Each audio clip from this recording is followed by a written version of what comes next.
Boys, the doomsday clock has just been set to 85 seconds to midnight. Wow.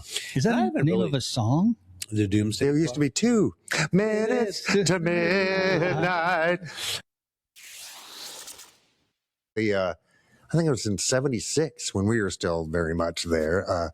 They scrambled F-4s, Phantoms, to go intercept this thing. They was prowling around their bases, and then their electronics failed. Like every plane that pursued it, the electronics in their planes failed. And then later on, maybe early 90s or late 80s, something came by and was over their like nuclear testing grounds that they had to chase off. It's like they're both really well documented cases where like you had to engage military force against them. Yeah. I don't know. Were they lying? Iran's lying about that? I don't know. You know? Yeah. Project Blue Book had 2 goals. One, to identify or to determine if UFOs were a threat to national security, and to scientifically analyze UFO-related data. Thousands of UFO reports were collected, analyzed, and filed. No UFO reported, investigated, or evaluated by the U.S. Air Force was ever an indication of a threat to our national security. Or did they just make a deal? Yeah, they made a deal. So by the time it had ended, it had collected 12,618 UFO reports and concluded that most of them were misidentifications of natural phenomena, cloud stars, etc., or conventional aircraft. But only most of them, yes, say all of them. So what does most mean? 51%? 50.1%? Yeah. Area 51? Oh, do you see it?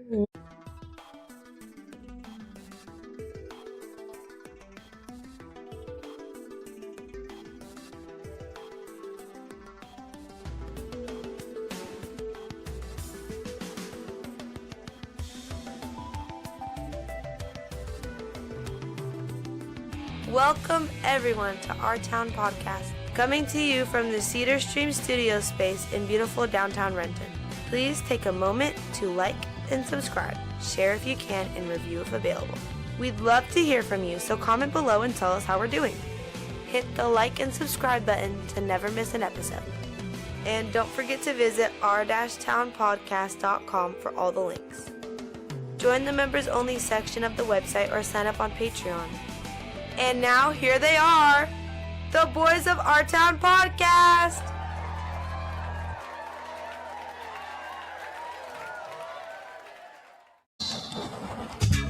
Oh, wow.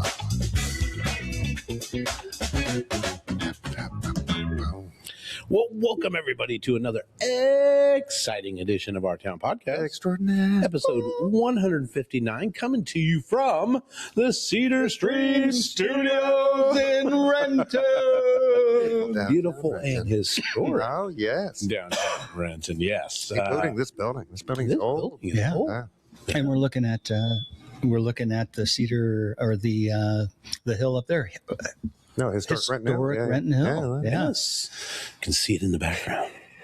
Yes. Boys, tonight's safe word, if anybody's not feeling safe, is fire! Is this an AC/DC reference? Fire! This because we're going to be talking about UFOs later. L. Ron Hubbard, no stranger to UFOs himself. I guess. He was a naval reservist during World War II. Oh. And he commanded some kind of like patrol boat thing. And in 1943, he started launching depth charges against a submarine down in California. Jeez. Problem was there was no submarines. Oh, jeez. So for like 2 or 3 days, he was shelling these submarines. Oh, geez, that he was picking up that weren't really there. What were they? Like the last of a whale species. Yeah. It was like what was the alien species from his movie? Oh yeah, the Gizzlords. I don't know. Yeah, pretty bad. Gizzlords. I think they were like earth structures, like rock structures under the water that he just picked up. And Well, it's not, what a fun thing to do. What Anyway. I mean, geez, Launching things. Yeah. So then he goes down to Mexico illegally, not illegally, but he goes down to Mexico without naval permission and without the Mexican government's permission. Oh, man. And he decides to go ahead and have a fire exercise. So they started launching shells onto this uninhabited island. No, he did not. Yes. As a commander of a As ship? the commander of the USS PC-815, as a matter of fact. So he sailed it down there, no authorization, conducted gunnery exercises near the Coronado Islands. Down there. So it caused a formal diplomatic complaint from Mexico, as well it should, and he was reprimanded for violating international boundaries and failing to follow operational orders. Yeah. So he's basically taken out of command and given a desk job for the rest of the... Yeah, well, that's lucky, because he could have gotten, I mean, it could have been worse. Dude, how many animals died in that whole thing? Yeah, right? yeah. How many undersea? Yeah. Undersea, everywhere. Yeah. That's right. I didn't think about all the... Oh, yeah. That's why the giant octopus hate us. Yeah. Oh, thanks, L. Ron Hubbard. I don't really know anything about that guy. I never read Dianetics or any of the Battlefield stuff. Or, there was he's been a pop culture person. a decent movie with the guy that Tom died. Hanks? No. Philip Seymour Hoffman. Yes. Yeah. Called, Is that? Oh, yeah. Were there? it's loosely based on... Yeah, but no, I haven't watched that. But it's yeah. interesting. So... Yeah, maybe. But yeah, famously went on to create Scientology and Right. Dianetics and all that good stuff. So. Yeah, Dianetics is, it escapes me. I don't have any idea what that's all about. No. I mean, it's like Mormonism, maybe. You know, you just say, I really hey, don't. there's a guy that found some dishes and Look through a magic. look through a magic dealy bopper. And Yeah. it's like every religion. I got an idea for a religion. Yeah. Yeah. Well, that's cool. Well, let's go. That's where the money is, I hear. So. Yeah, well, it is tax-free money. I mean, So if anybody's not feeling safe tonight, just yell out fire, and we'll stop this here program and check on you folks can do it at home. Just yell fire. yes, Hit not in a pause. crowded theater. Not If in a you're crowded theater. watching our program while in a crowded theater, Yeah. Which commonly people do. Yeah. yes. So just hit pause, clip your toenails, Oh, Yeah. take your cats for a walk, yes. Clip your cat's Give your- toenails. gerbil a bath, Feed the birds. make some soup, soup and weather. And then hit play when you're ready to read. Yeah. Boys, lots of headlines this week It's in this been- crazy You're ass world. kidding me. Jeff, what I tried to do Yeah. was do bad story, negative story, nice story, negative story, nice story. Yeah. Otherwise, people are going to be going, fire! So I really tried to do that this week. Okay. Thought about you especially. I appreciate that. So, I mean, to start off with bad story, death of Alex Preddy Yeah. over in Minnesota. Unreal. Yeah. Unreal. Yeah. Where do we start? Yeah, that we need to decide if we want to work towards justice as a whole, right? Once we make that decision, then we have to find the steps to bring justice to light, right? Yeah, Because that was obviously not. That was obviously evil and wrong. Obviously, Yes. right? There's Yeah. no They've two been- sides to that. It was an assassination. Yeah. Yeah. You know, they've been given a bunch of directives to go out and just fuck with people. Yeah. And if anybody touches them, go ahead and arrest them. So it was carte blanche. If you're unidentifiable and you can go out and just push people around. Yeah, it's not okay, man. They It's weren't really- madness. They weren't really thinking about all of the cameras that were there, and they were triggered. They were triggered. And they've been told that they're untouchable. And then, the Department of Justice did a bunch of illegal. They didn't, because that's now a crime scene, right? Or at least Or at least A evidentiary homicide, scene. right? Yeah, at least a homicide. Yeah. Or even, no matter how else you want to label it, it's still, they just did nothing. They took all the evidence away. Covered right? it up. Oh, yeah, and they didn't call a medic for him either. And it's like, so what are the orders that they're getting? Is just to be as cruel and callous as possible? what was the Right? It's like weird. It's like we don't have to interfere with the public in a good way, but we get to interfere with them in every bad way. right? It's such a it's so backwards as far as they say one thing and then they do another. Yeah. So the lying and the the gaslighting is just off the charts on a worldwide level. Yeah, they're not. Yeah, because this is what I thought about the war on terror for the most part. Also, is those are police actions. You go to get the most important players, right, to destroy the machine, right? We've seen that numerous times for good and ill. That's a good point, right? Doing this as a giant, clumsy military action is for a whole nother set of reasons. That's not the way you fix these crimes. That's not how you get these perpetrators of crime, right? It's how you terrorize a populace. Correct. Right? And normalize this type of behavior against a populace. Absolutely. And so either they're an occupying force, which they're kind of pretending they are at whim, or where they no longer are part of a government of we the people. No, they're not right? at all. So that's their behaviors anyway. And that's got to stop, obviously, because that's got to stop. It's got to stop. Yeah. And Alex's family and his friends and himself, he's a patriot in a sense. He took a bullet for the country. He and Marjorie, or what's her name, the other girl, Renee Good. Those two, along with probably other people. I think 9 in January. Yeah, only 2 on film like this. Yeah, so the 2 that were on film were the folks that actually got an opportunity to help the cause, and that's the cause of the people, I think. And it's unfortunate that it had to go that way, but it's making it so obvious even to the people on the right, Republicans and such, that there are nefarious things going on. Yeah, Cliven Bundy just came out against it.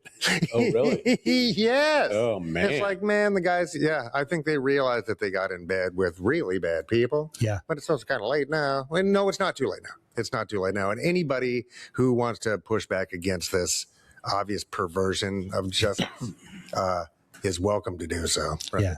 And but it's going to take all of us. It really is. It's going to have to, because they can just go from city to city, right? So it has to be a united American populace. And Friday was a buy nothing day. Yeah. And I haven't looked to see how successful that was. Anything is welcome. Yeah. Right. I think that's a great way to kind of do these things. It was like a buy nothing and no work day. I think, like in a school walkout and some other stuff. It's like, it takes all of us just to say, we're not doing this. We're not doing this. This is not the future we want. This is not the goal. It's not where we're headed to. Some weird, just a surveillance state where every single thing we do is commodified, monitored, and all that. That's not what we want. No, that's not what we want. That's not freedom. No, it's no, that's control. It's beneath us and stupid. Yeah, I think the kids in Renton here have a walkout tomorrow. Oh, all right. Scheduled. And this is Monday the 2nd will happen. Today's the 1st, if you didn't know. So but murdering an unaccountable federal force is no good. Any unaccountable power is unworthy of us. Yeah. There has to be levers of action to where we feel that we're not powerless against this force, right? That's the whole point of having a democracy or civilization, really. Yeah, but especially democracy. I'm just sad for those families, man. It's insane. It's a horrible thing. And then to have the federal government accuse him of being a domestic terrorist, of all this stuff, and then to go back and try to find anything they can to besmirch his memory, which was video of a past interaction he had with ICE where he kicked out lights because they assaulted him first. Yeah, and you don't get, the feds can't shoot you for kicking a car. Something that happened. Well, and something that happened. Oh, certainly. But even then, let's say they would have got out and shot him then. It's like, those aren't punishable by death from state power. Are you kidding me? Right. And why would we tolerate such things? That's obviously insane. Yeah, I want to take my hat off to the people of Minnesota too, of setting a great example of peacefully going about their day and not doing horrible things. I really thought there were going to be people shot in the street, ICE officers shot in the street.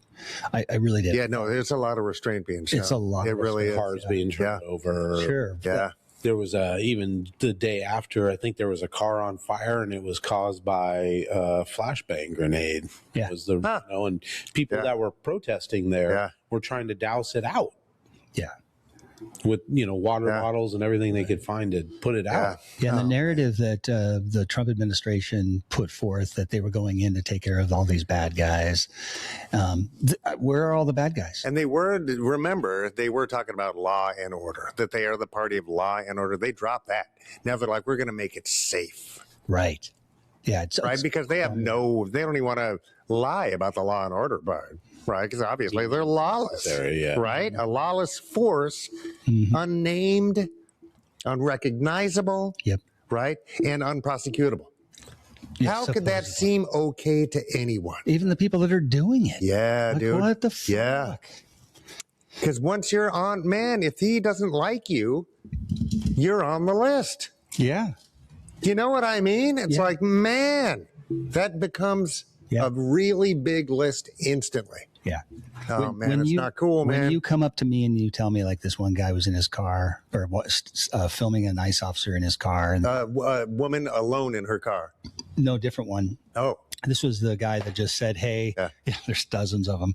The officer says, hey, if you don't take your voice down or lower your voice, I'm going to erase your voice. If you raise your voice, I'll erase your voice. Wow. Fuck me. What? Now that would trigger me. Oh yeah, and dude. That's insane. I would have to fist fight that guy right then. Right then. And then if it went further, I'd end up in jail. Yeah, or being dead. Murdered. Yeah, exactly. That's fine, because you're kidding me. You're kidding me. No one will ever say that to me, dude. Nope. That's an act of violence on me, right? Yeah. So I have you don't just get to have power over me and just say whatever come on, you want, people. right? This is our last chance at having self-agency. Mm. You don't realize how big of a deal this is, people. Once they can just step on somebody, you know what I mean? They're going to step on you. Yeah. Right? Don't allow it. We cannot allow this to normalize dig roots in. Yeah. We have got to pull it out now. We have got to.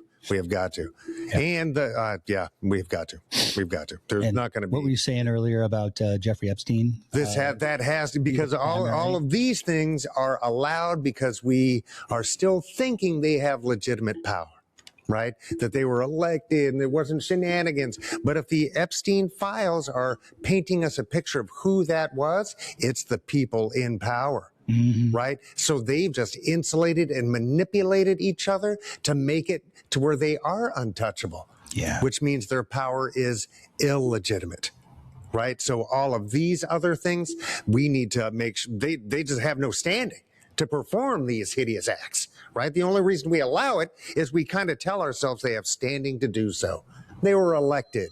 There are leaders, right? Stuff like that. But that's because we give up our agency and hand it to them. Right. Right? The Epstein files have got to be the straw that breaks the back. It has to be. Because whoever it's taking down, it has to take down, because that just shows the power that they hold over us is completely illegitimate and stolen. All right. Agreed. Anyway. Agreed, Mike. Sort of saw something today where J.D. Vance has said there's 30 million illegal aliens. The number keeps getting bigger. They're making it up, dude. Million. Yeah.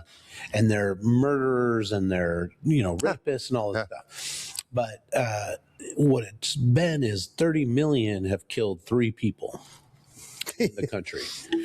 ICE has 30,000, 3,000, 300,000? I don't know how many. No, we don't even know. Yeah. We don't even know. Yeah. But they've killed multiple people. Oh, yeah, no, I think it was 30 in 30 in the year so far. Yeah. You know what I mean? It's have died in custody. Right. I think the murdered part is at least 9. Right. But at least I think almost 40 have died in custody. It's 1 in a million. 1 in a million illegal aliens is a murderer. Yeah. But 1 in 647? Yeah.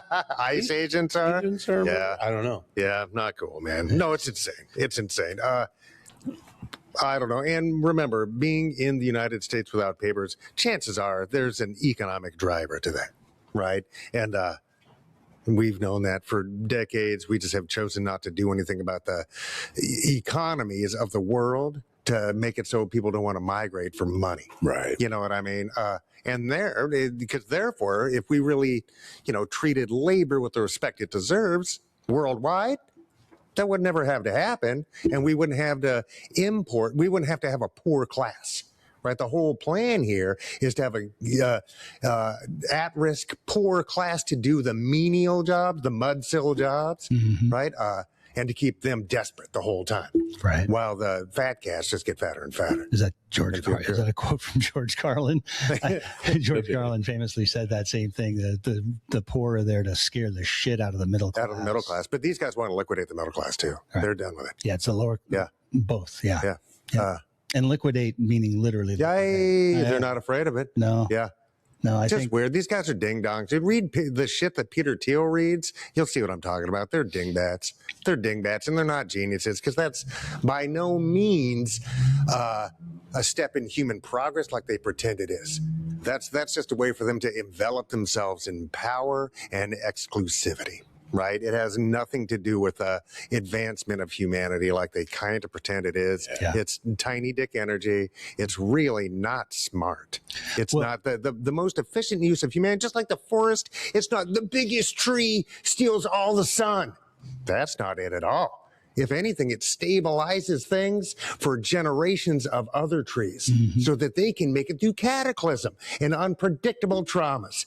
Wow, just like all living things. That's what human civilizations are supposed to do, right? Because there's always cataclysm coming to murder all of us, right? So we have to make these steps to make sure the most of us, the most good for the most people, so that we can survive as a species. Right. No duh. Right. And they're just basically putting, seeds in a vault up in the Arctic or whatever. Yeah. And they're building their bunkers and they're building robots to take over all our jobs so that they don't have to worry about it. And they'll just have robots that take care of them. But a lot of them are still in the Epstein class.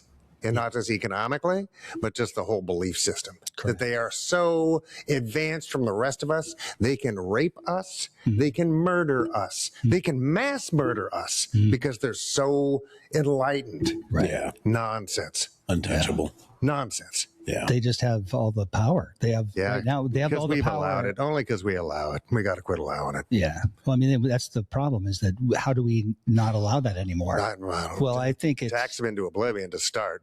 But we have to decide what we want. We can't just go back to FDR even. And FDR is a far cry better than what we had now, minus the racism, But we need something better. Yeah, so we need a plan hitting the ground, because we have to uproot this, right? This tree is poisoning the rest of the forest. That's right. Right? We have to pull this tree up. Sorry. Yeah. You know what I mean? Keep digging the roots. Yeah, it's got to go, because it's poison and it's destroying everything. Yeah. But we have to have something to fill that space, or it will erode. Of course. You know what I mean? Yeah. So it's like we need something better. So what is the goal? I'd like to think the goal is justice.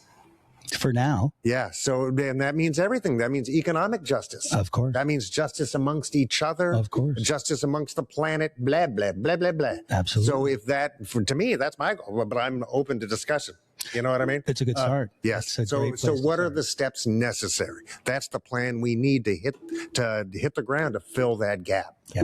And the focus on the Epstein files is probably one of our primary goals to make that happen, to find those folks. Yeah. There's still living witnesses, living victims. That's right. Right. Don't let this go as far as it did with like the Kennedy assassination, where we didn't know anything until the last few years that it was actually a CIA operation. Yeah. And because we allowed it to be stopped. We can't allow it this time. We accepted it. Yeah. Yeah. We said, it's for national security. What the fuck can that have to do with national security? Yeah. You shot a president. You need to be exposed. Yeah. For perpetual war, kind of. Correct. You know what I mean? I don't know. But we can't let it go. We cannot let it go. And phone calls, really helped this last week. So I just encourage everybody to make phone calls. And just say, to whomever you can call on that congressional switchboard, locally, whomever, tell them to just keep the pressure on, that the truth must come out. Chips fall where they may. Yeah, the volume of calls needs to go. It's helping. It's helping. It really is. It's important. Yeah. Sorry. No, you're good. Fire! Well, in good news, like I said, I'm going to balance this. Seahawks in the Super Bowl, baby. That's nice. Holy crap! Yeah. And I heard you pause it. You were the 116th decibel. Yeah, it was just hanging right there, 115.9. Yeah. I just put it over the top. Yeah. Nice job, Charles. How was the game? Game was terrific. I usually don't like watching the game at the stadium. Yeah. I like to analyze. I like to see the replays. You like the bathroom right there close to you. Yeah. My own couch. My own blanket. All that stuff. But it was fun. It was definitely fun and worth going. Yeah. So. I'm in the championship game. Yeah. Did you have a challenge? Did you have a highlight that you remember that was like, holy crap, that was awesome? The bad one was the penalty, the taunting questionable penalty, one, because I wasn't watching. We were all so excited that they stopped them on third down, and the Rams were going to have to punt. Yeah, and then all of a sudden, everybody's like, oh, "There's a murmur." It's like, "What's going on?" They calm down. There's the flag, and it's like, "What the hell?" And then Devin Witherspoon was taunting the whole sideline. Oh, man. Well, could have got off the field, made the Rams punt. Instead, they got 15 yards and a first down. And the very next play, he got beat for a touchdown, which put the game closer in reach. Because, you flip the field that way, momentum carries to the team. And if they go down and score again, for sure. Put it away. Changes everything. 15 yards and a first down for taunting? Wow. Yeah, and I think part of it was the ref did. If you look at the replay, the ref was like, dude, stop. Yeah. Go back to your sideline. And he didn't. He kept going down the sideline. The ref's like, okay, okie dokie. I told you. Yeah. Wow. That makes sense. You got it.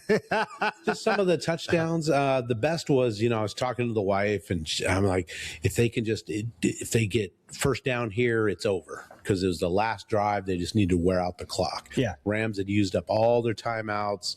It's like, if they get a first down here, they just run the clock out. There was something, I think Jackson Smith and Jigba, that kid is just phenomenal. Is he? One-handed catch going out of bounds. One-handed catch to get the first down and keep the drive alive. It's like a ballerina. It's like, what?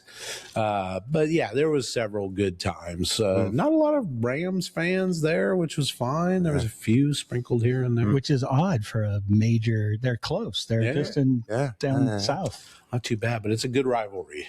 With the Rams. Totally. Nice. Yeah. We beat them last time in a kind of a a close situation, right? The last game we played, right? Yeah. So, it's on like Donkey Kong. And then we have the New England Patriots as a rematch for not handing off the ball to our beast mode. Remember that? Yeah. They got the interception down on the goal. Geez, I'm really excited. Neat. I haven't watched a game this year. This is the first time I have never watched one game. I was a little busy. Yeah. And I like the radio anyway. When I do tune in, I 710 Cairo. Pay us. Rabel's great. Tell me about Rabel. Steve Rabel. Tell me about Rabel. He's just so good. Is he the Wayne Cody of the 2000s? Yes, he is. The holy catfish. Yeah, so good. And he's just knowledgeable. He's been around my whole life nearly. And since I was in grade school, he's been in this town. Yeah, playing football to begin with, right? Yeah. Go Steve Rabel. We should have Steve Rabel on the. No, I wish. What a great guy. What a legend. Hey, Steve, can you come on the Steve Rabel? Please. Can you come on the show, please? Yeah. He seems like a terribly sweet person. Oh, I think so. Yeah. Yeah, you've had a bunch of superstars in the restaurant. Yeah, we've had some football players. No Rabel? No Rabel. Had downtown Freddie Brown in there. Had number 33 Tony Dorsett from the Dallas Cowboys. Oh, yeah. That was fun. Oh, yeah. He was I went to go get a one of my friends said, "Hey, that's Steve or Tony Dorsett over there at the table." I'm like, "No way!" And I walk over there and I just went and sat down next to him and I said, "Hey, are you that guy that played on a team out of Texas? And then he had a jersey number 33." And he said, "Yeah, that was me." And I said, "That's fantastic. Welcome to the Whistle Stop." And he was in town for his daughter's soccer game over at Starfire, and so he was supporting his daughter through that. Nice. He came behind the bar, took a picture of me. Oh, shut. I had a beer. I went to go put my arm around him, and I took the picture, the selfie, and then immediately pushed my arm away. But I got the picture because he goes, "Don't do that, man, because we're not friends." I'm like, okay, but it was cool. And then a few football players. We have who's the general manager of the Seahawks? Schneider. Yeah, John Schneider's come in. Every year after the Super Bowls and every year after the season, really, with Brad Brotherton from Brotherton Cadillac in downtown Renton. You read, bro? Yep. And they have had a lot of relationships with one another with advertising and just, Brad's just a really big advocate and donator to the community. And I think John Schneider's son has autism or something like that, and so he's probably donating to some things like that. So my kids got to meet John Schneider, and it was fun, and a few others I think, but nothing like those are Rabel. Anyway, go Seahawks. Go Seahawks. Boys, this was kind of funny because we were getting that huge cyclone bomb, the cold temperatures in the Midwest and the East Coast. The polar vortex. Yeah, it was pushing it all down. Stuff. Yeah. Well, damn balmy out here. Yeah. The Trump administration told FEMA not to warn of ice ahead of nationwide storms. No, they did not. In case it sparked ice memes. They didn't want to use that so they said, "Oh no, don't warn people about." I don't use those words. Don't use. But you could say freezing temperatures, something like that. Super cold. Gotta be cautious of ice. Oh my God! So. Why would he be worried about that? So weak. I wonder why he'd be worried about that. Yeah. Which that was a huge storm. A lot of people died. Yeah. And there's still, I think there's still a few 100,000 people without power. What do we got? What are we talking about as far as temperatures? I didn't. Icy and freezing for all the way over to Tennessee. I think the Carolinas. South Carolina. I believe so. Got like 6 inches of snow or something. Yeah. Like that. And I don't think that's common, right? Plus really cold temperatures. No, it's like San Diego. Isn't that like San Diego? I feel like latitude? It is. I've never been there, but I feel like it is. Yeah. Yeah. That's a thing, what man. Were the folks in Minneapolis? They were like 20 below, 30 below, and out demonstrating and fighting for their rights. Yeah. That says a lot, man. It does. And that's why, it's a lot easier for the bad guys, just like Russia does this too, shoots at, power infrastructure to destroy heat during wintertime, right? To really kind of force in civilian populations, to force the civilian population to push the government into making a peace deal. Right? It's just like, so same kind of thing. It's like there's 130,000 estimated, whatever, undocumented humans. People. Yeah. As opposed to the 3 million in Texas, right? They're not going door to door with rifles in Texas for some reason. I wonder They're not shutting down huge meat packing plants and fining the owners and management. Right? It's like, man, it's obvious what they're doing. Yeah. So obvious. It's obvious, right? You can't just have a paramilitary force whose purpose is being lied about anyway, right? They're not there to really do the nuts and bolts of immigration response. No, they're not. No. And those people they're hiring, have you gone on the website and seen the website? It's basically just this propaganda thing. Do you want to fight for your country? Oh my God, it's so bad. It's so blatant. And I bet they're just letting, because they really need people. You know what I mean? $50,000 bonuses. Yeah. And I think they're just skipping all the background stuff anyway. Yeah. You know what I mean? Decking them out in these high-tech gear and billions of dollars being sent, or hundreds of millions of dollars. But I understand you don't get the bonus unless you go your whole 5-year stint. So if you leave early or whatever, you're not getting your bonus. But the pay is still way better than teachers get. And it's like they reduced the training from like 3 months to 47 days. or something, or 6 months to 47. Yeah, which your firearms training should be 47 days. Right. Right? Mm-hmm. It's like, let alone de-escalation, jujitsu, all the other things you need if you're going to be a paramilitary cop. If you're going to be a smart detective cop, you need lots of training too. Yeah. Right? But just not in the same subjects. No, these guys have none of it. No, these are guys None of that it. came from the insurrection. Yeah. Yeah. Yes. Right. Amongst others. Yeah. You know, and they're just not encouraged to be the best of the best, to be that shining beacon of like, if they really were grabbing the worst of the worst, we'd be cheering them on. Yes. Yeah. I don't see them touting. Look at all these MS-13 gang members we took off. Here they are. Here Right. they are. Right. Tons of drugs. Mm-hmm. You know what I mean? Because we'd all be like, fuck yeah, dude. If we believe them. If they did that now we wouldn't believe them. Right. Because they've squandered everything they have touched. They have just squandered all these other possibilities where all of this could have gone. Yeah. Squandered. Making ruined. Minnesota safer, and it's killing people. Man. And they're out killing the people. And just the level of mistrust now worldwide for the United States. Oh, yeah. Worldwide, the United States is no longer trusted. No. Nope. Yeah. Well, we weren't trusted before. Well, I think we were in a lot of ways. How so? But for sure, in a lot of times, we have held our word, right? And done a lot of really good things. We've done a lot of terrible shit, too. We've done a lot But that's because we're terribly complicated. And I don't mean to put a shine on it, man. No. Just because I'm feeling nostalgic here at the end of it. Yeah. You know what I mean? But remember the good old days?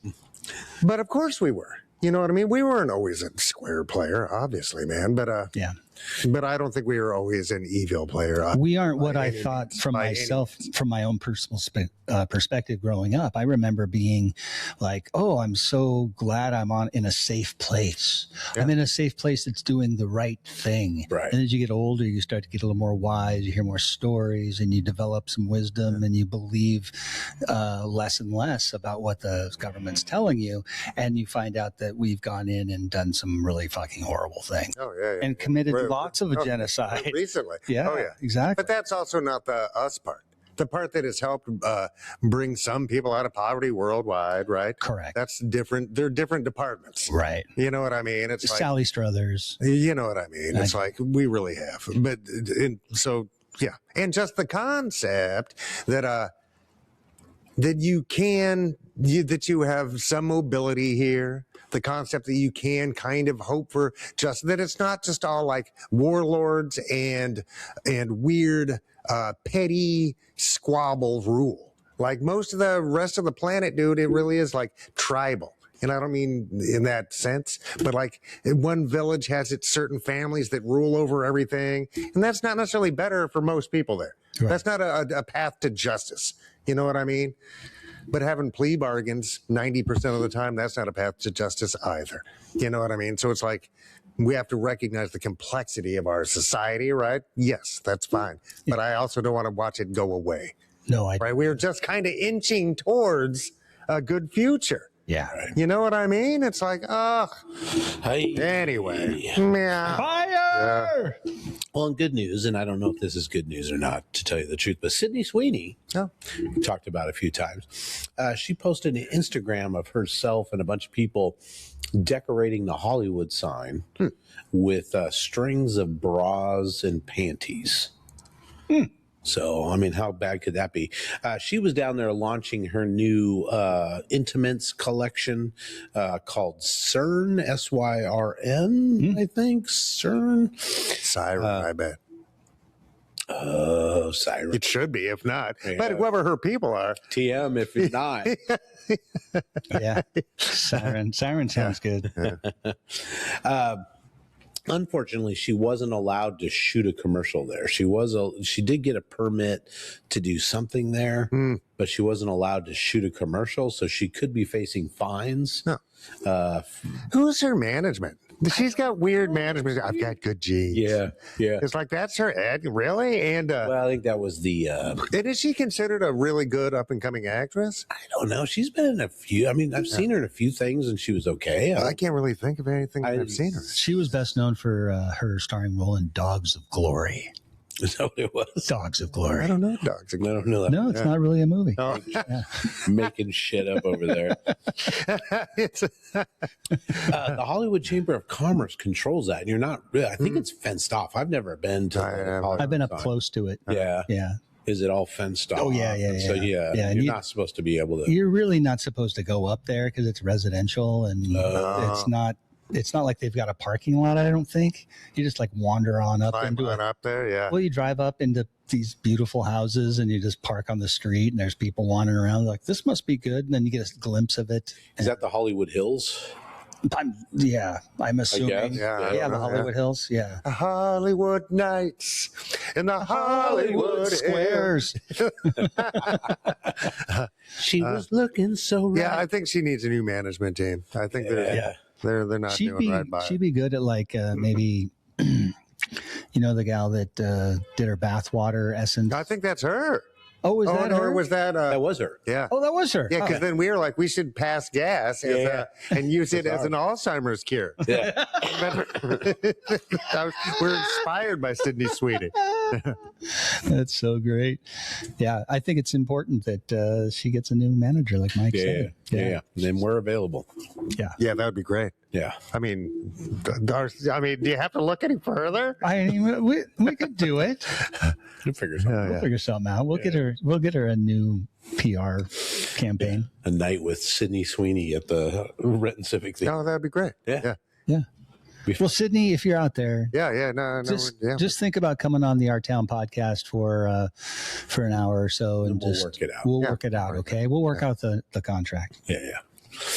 Boys, the doomsday clock has just been set to 85 seconds to midnight. Wow. Is that the name of a song?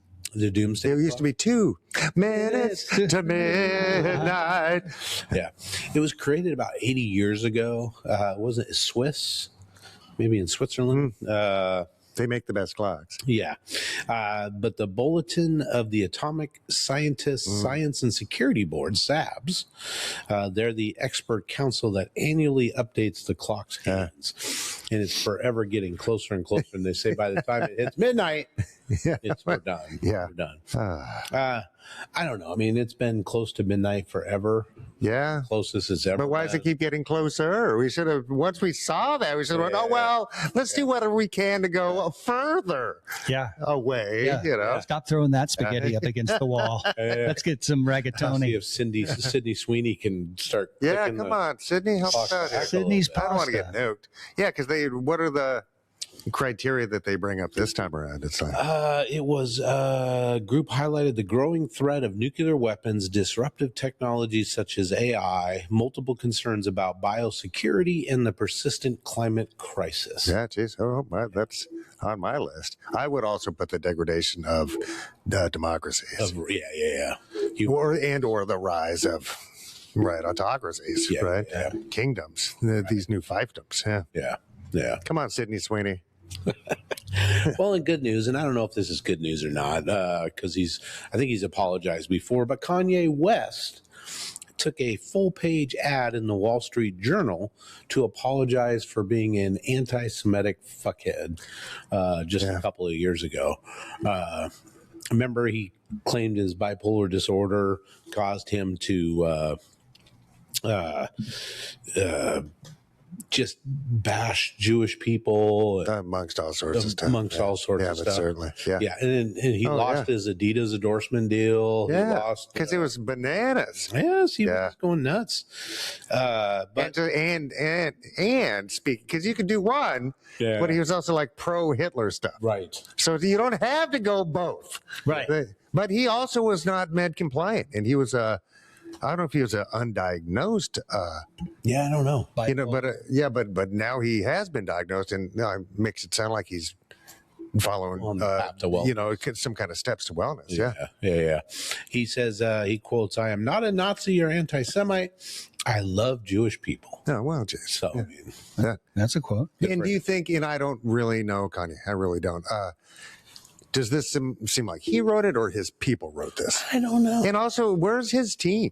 His team was allowing him to just kind of self-sabotage like that. Nobody stuck up for his mental well-being. Yeah, who knows? You know what I mean? It's like he had to have people that knew him that saw this change happening. Or bad handlers that couldn't control. Or didn't care, right? They guided Elvis to death, his handlers, or they guided Prince to death, and Michael Jackson. Right? Just because it was a gravy train. Yeah. You know what I mean? It's like, and I kind of think they're doing the same with Donald Trump, to be honest. Yeah. His handlers and the people who are benefiting from his kind of weakness they're not stopping it. No. You know what I mean? It's like, Hey. geez, I don't know. I really don't know much about Kanye. I really don't. I mean, Except if he's been a pop culture. serious about this and he's really apologizing, I think that's great news. Yeah, sure.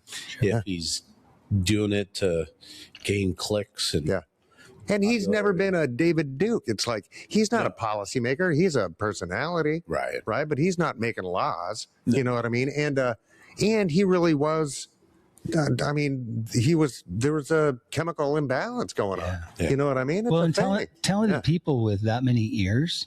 Whenever you've got that many ears at your disposal, when you can speak your truth, has an effect on some of their power structure. When you say that the Nazis are good and the Jewish are bad, then that's going to have people do listen to that. They do. Yeah. And so, depending on whose feet you're stepping on. Yeah. No, I tend he to was agree. showing up on Alex Jones. He was trying to run for president. But why would I, because I mean, God bless, he's an artist or whatever, but would that necessarily translate to me as the listener, as somebody whose opinion I should take heavily on that subject? Well, right? Shouldn't I have the discernment to go, God bless you, Kanye, but you would think you don't know jack shit about that. However, you know what I mean? It's known that people get on the road looking at television, especially I read in college back in the early or late 80s, early 90s. What are those shows in the afternoon that my wives listen to? Soap operas. Oh, sure. So people would see these people on the street and just come up to them and start talking to them. Yeah, how could you cheat on Laura? Right. Yeah. No, you're right. That. Yeah, because I guess that's true. Because that's their life, right? They live in that paradigm. Misery with Kathy Bates. Yeah. Dirty bird. And we have taken celebrity or just fame or whatever and elevated to such a place in social standing, right? So, that's true. You're right. Fuck that guy. Yeah, it does. You have a responsibility and a power to let people know that it's my opinion and you don't have to follow it or whatever. But I'd like to think his loved one should have stepped in and said, dude, really? Yeah. You know what I mean? It's like, but when you're making that much money, I guess so. Then that's success already. So how could he be wrong? Right. He must be doing something right. Yeah. Who knows? I don't know. Hey. Well, good job, Kanye, I guess. Boys, President Trump's crackdown on immigration contributed to a year-to-year drop in the nation's growth rate as the U.S. population reached nearly 342 million people in 2025. According to population estimates released just last week, the 0.5% growth rate for 2025 was a sharp drop from 2024's 1%. So it dropped an entire 0.5%. Dropped 50%. And this was the highest drop since 2001. So because does that mean it's not keeping up with the death rate, or is that over the death rate? I don't know, but it just that's a big drop when you're talking about that many people. Yeah, but it's huge. It says fueled by you said immigration. Yes. Okay. That drop fueled by a lack of immigration. Lack of immigration. Okay. Yeah, because people are going to Greenland to fight for Greenland. Yeah, and we're just not having as many kids as we were, right? No, I mean I had enough for everybody. that you know of. Nice one. Very good. Geez, I don't know, but I mean, I don't really have the horse of that race. It's like, How would we know? yeah, and shouldn't we just adapt to the populace? Our economy should be adapting to the people anyway, right? And we can kind of project growth and aging out and blah, blah, blah, blah, all these things that we need to try to gauge. But it's like, I don't know. I think we're going to really regret making ourselves so hostile to immigrants. I really do. Yeah. Yeah, for sure. In good news, boys, I don't know, anybody a Jeff Buckley fan? The guitar player? Yeah. He famously passed away. He went swimming in Memphis, I think, and got pulled under by like a riverboat way back in 98 or something. Oh, man. 97, 98. But Billboard announced that on Tuesday, January 27th, Buckley's Lover, You Should Have Come Over hit number 97, first time breaking the top 100 this week. So he never hit the top 100 in his lifetime. But it hit. The 1994 has garnered newfound fans thanks to TikTok.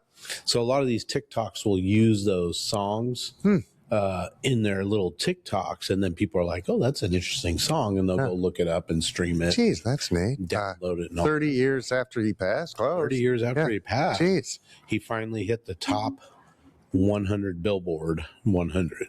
And didn't American TikTok just get taken over by like a total right-wing stooge? Yeah. Is it Larry Ellison? Is it? I think it is. Oh, my God. It's Larry. Yeah. Not cool. Not cool. Okay. Well, geez. That's neat. Yeah, I can't think of any. I remember Jeff Buckley being a thing. Did like he did Leonard Cohen's Hallelujah, I think, which gained a lot of fame. Yeah.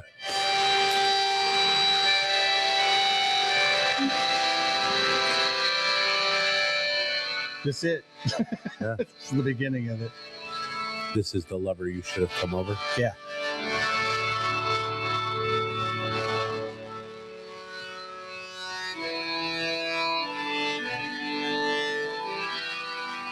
Is that an accordion? I don't remember. It sounds like it. Yeah. That's neat. Yeah. I don't know. Folks, go listen to it right now. Yeah, that's neat. Pump them up. Yeah, so I didn't know Jeff Buckley died in a weird tragedy.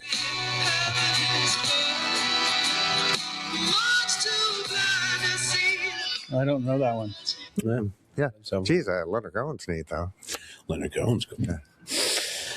Boys, in bad news, UPS is slashing 30,000 jobs. How do you do that? 2026. Yeah, that's just in the U.S., right? Just in the U.S. It's trying to untangle itself from Amazon.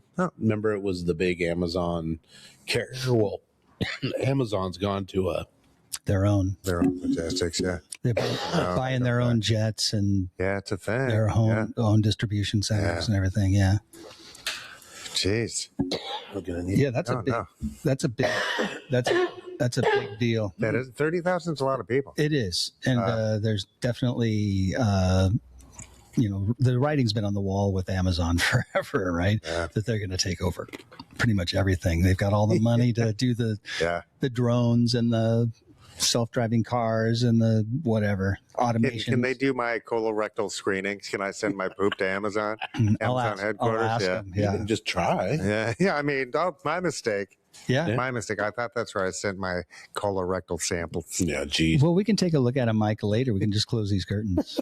It should be fine. Yeah, just dig into it. Yeah, just dig into it. Guys, they're going to shutter 24 buildings as well. Wow. They're estimating this is going to be $3 billion in savings for the company. Wow! They had already eliminated 48,000 jobs last year. How many? 48,000. That's a lot of jobs. That seems like a lot of jobs. Yeah. Meanwhile, Amazon is planning another layoff, 16,000. Making it a total of 30,000 since last October. I think in October we talked about them laying a bunch of people off. And some of that was like middle management. So exactly. This comes as, and I don't know if this is directly related to it, but they're closing all the Amazon Fresh and Amazon Go stores, and they're going to concentrate on grocery delivery and Whole Foods. Okay. The higher end stuff. Yeah. 10 years Isn't ago the or Amazon Go the one where you don't pay? You don't have to pay for anything. Yeah. You just come in and tap or whatever. Yeah. It's like, And yeah. then you're a recognition. black person and Yeah, you're they're like, like, I ain't doing this, man. Here's your money. That was a Saturday night. Yeah, it's Walking funny, out man. that door. Yeah. Yeah. Terrible. Man. Yeah, interesting. Yeah. Geez, that's a lot of jobs. That's a lot. So what is, and each person who loses a job affects all these other tertiary economies, right? It's like local stuff, babysitters to grocery stores to barber shops to blah, blah, blah, blah, blah. Gas stations. Yeah. Restaurants. Exactly.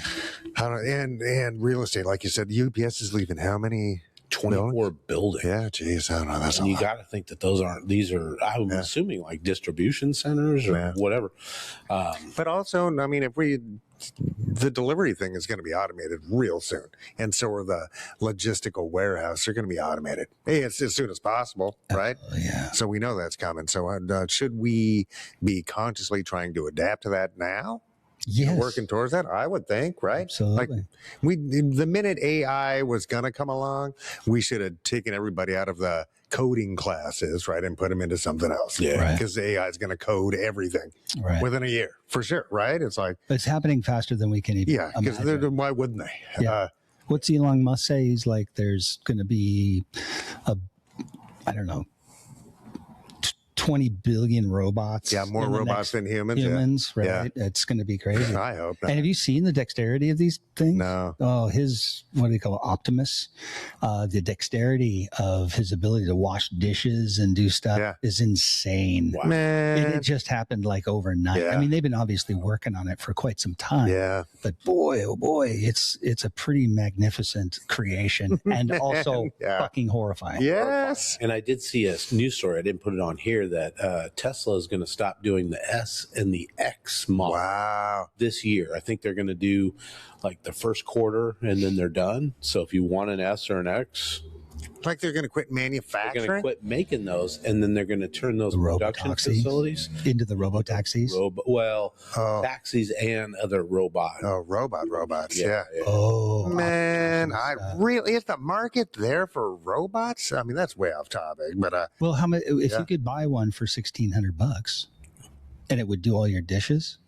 And it was like a what are those as long as you paid Furbies? a fee all the time, I'm sure they're not just going to sell it to you. You're going to be leasing it from them forever, right? Well, I mean, so they could turn it off or something. I'm sure there's a service you would have to subscribe to. of course, it's like buying a printer and having to get the ink for the rest of your life. That's right. how they get you. There's going to be something like that. Oh, but man. I think that if people were to have a $1,600 robot that would feed the dog, feed the cat, take out the garbage, do the laundry, and do the dishes every day. Cheap, you think it's going to be that cheap? I Is that think what he said? Oh, yeah. so. I think they're gonna, that's cheep. I don't know. Yeah. Oh, And they're going I to don't be know. just manufacturing them like crazy. And with the Tesla, too, the way that they made the Tesla, they've advanced now the battery technology and such, and how they make the structure of the car in one giant kind of press.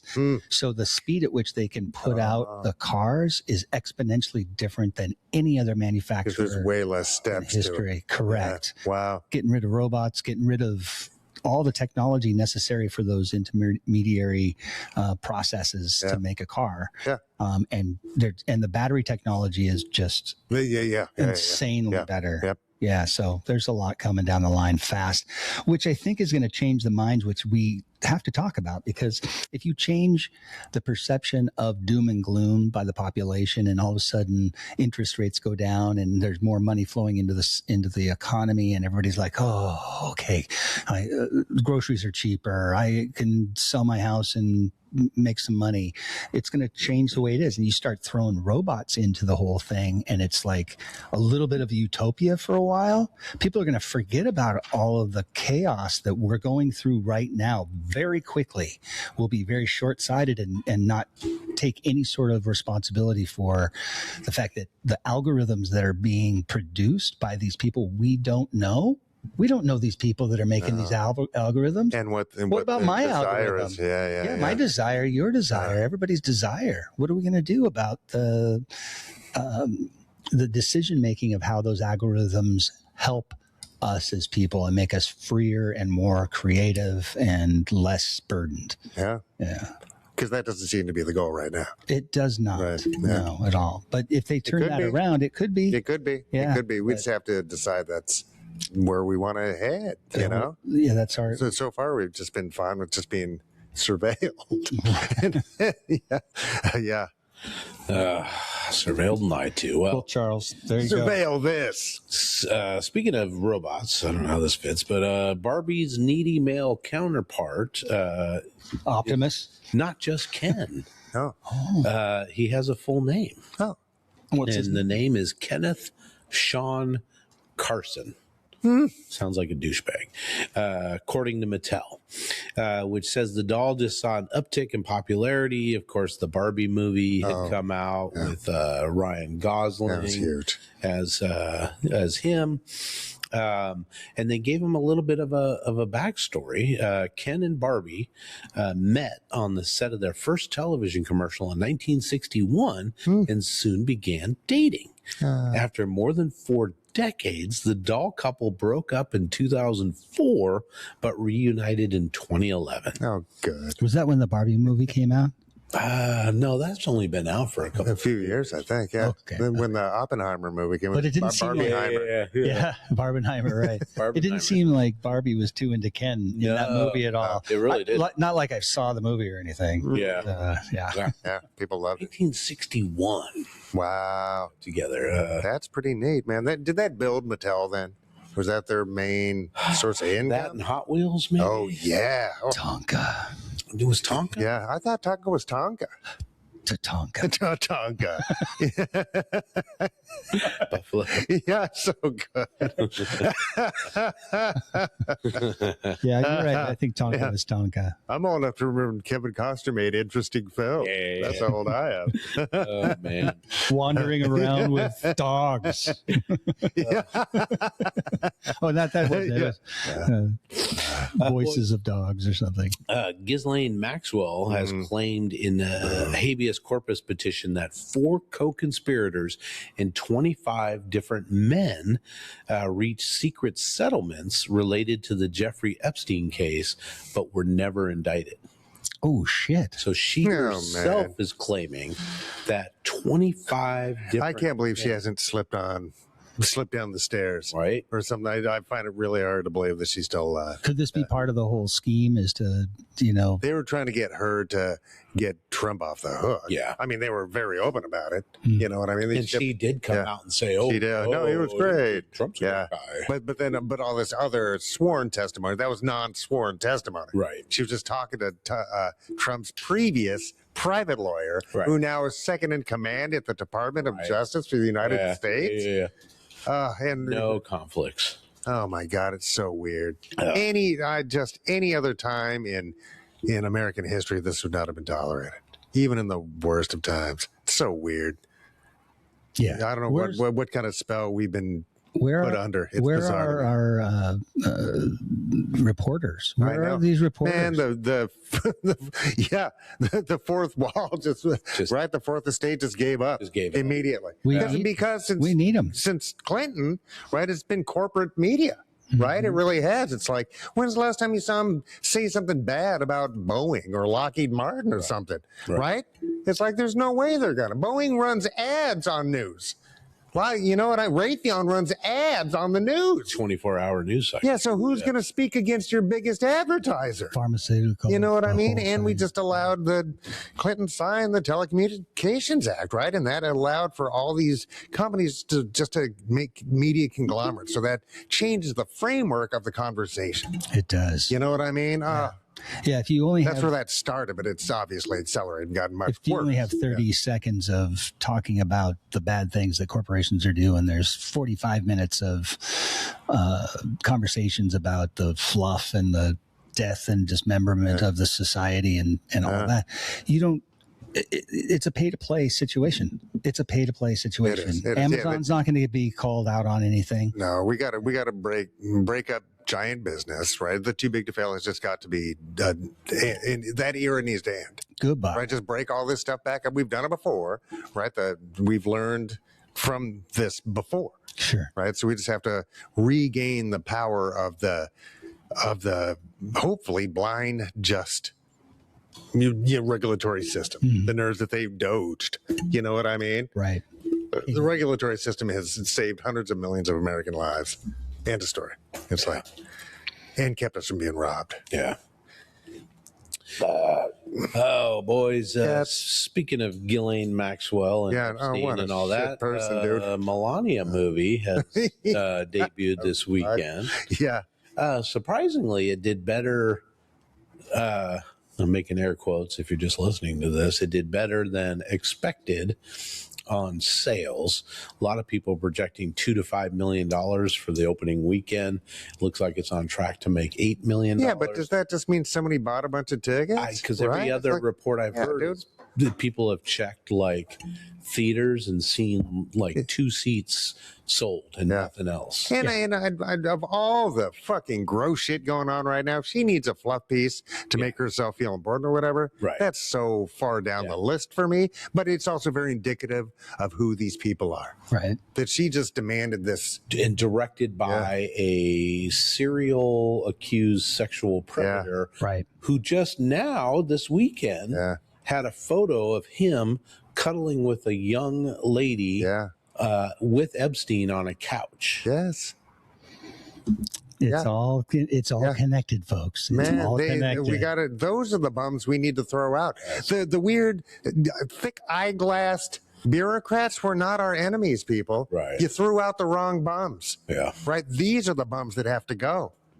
Right. This whole class of people. Well, in the cabinet is this class of people. Well, no, I just think they're wanting to be a part of this class of the people. I don't think I don't think those guys are as wealthy as the big folks. No, the Ratner's not, or whatever this guy's name is. No, I mean, because he got $3 million to direct this film or something. He's going to need that for lawyers just from that one photo. And it just did. $45 million for this movie. Is $40 million or $75 million for this movie. It's $40 million to produce, and then they kicked in another $35 million for publicity, advertising, and publicity. Oh man, well, we'd sell tickets if we had $35 million.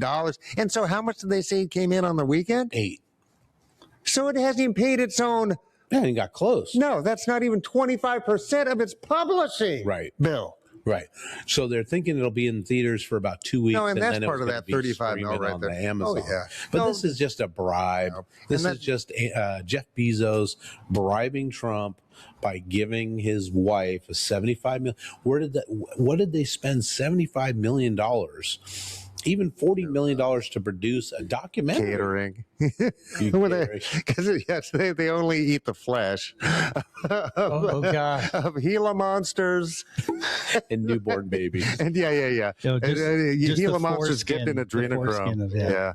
Oh my God, it's madness. There's no way a documentary like this where they just followed her around. Yeah.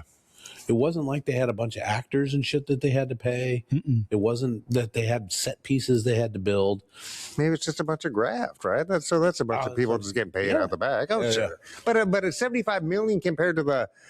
I mean, it's I get it, and I think it's a grotesque use of funds. But she's not a person of the people, right? So it's not like, well, I expect her to give money away like a friend of the show, Mackenzie Scott. Yeah.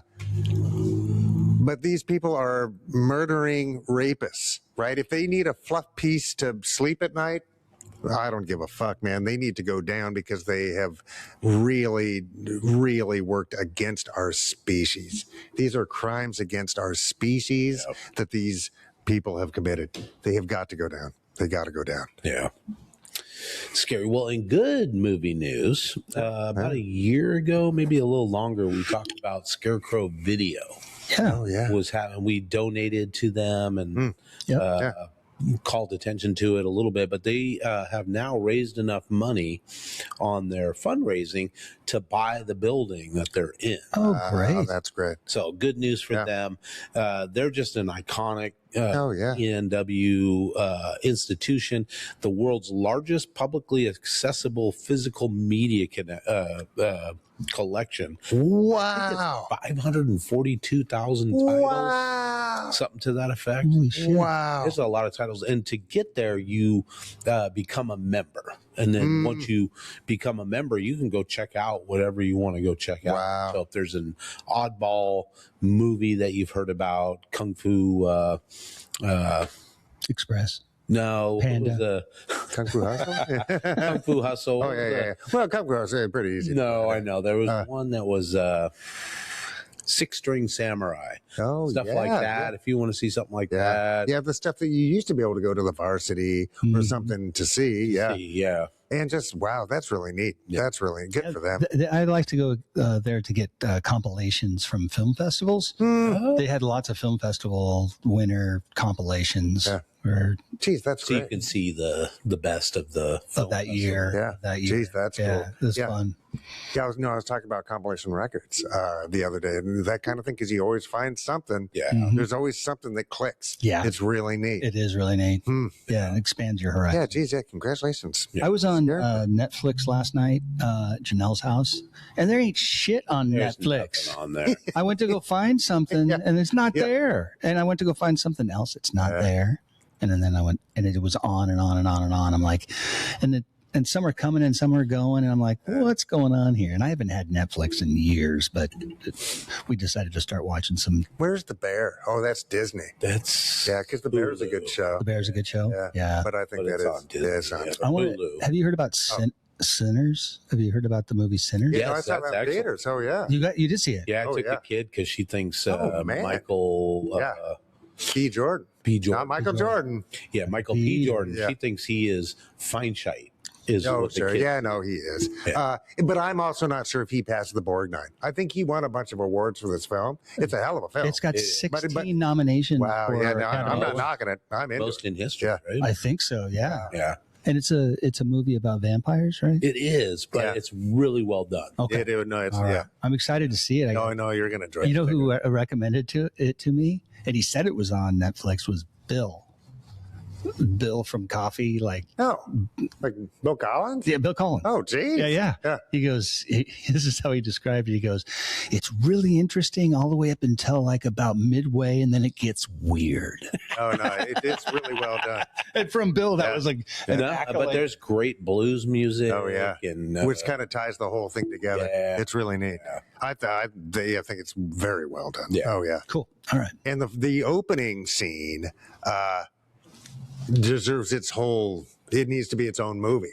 Really? Oh, yeah. There should be, desperately needs a prequel with the chop top. which yes. Oh, yeah. No, it's cool, man. Yeah. It's cool. I do want to find out how What's they were. what's the story behind Yeah. that, man? Yeah. Something obviously important. Yeah. Yeah. I'm gonna have to watch that again. Yeah, it's a cool movie. Yeah. Yeah. So I don't know if Yeah, it's Ryan on, Coogler. Yeah, that's a Ryan Coogler joint. I think he wrote and directed. I'm pretty sure. did you guys see it in the theater? I saw it in theaters. I saw it in theater. Okay. with a kid. I took the kid and a friend of hers. So it's definitely not on Netflix. It's on Oh, I bet it's on one of them. Netflix Amazon, or maybe. Sure, yeah, Max or yeah. one of Hulu. those. Yeah, I bet it is. Yeah, it's certainly we're seeing. I'll find it. Yeah. Yeah. Cool.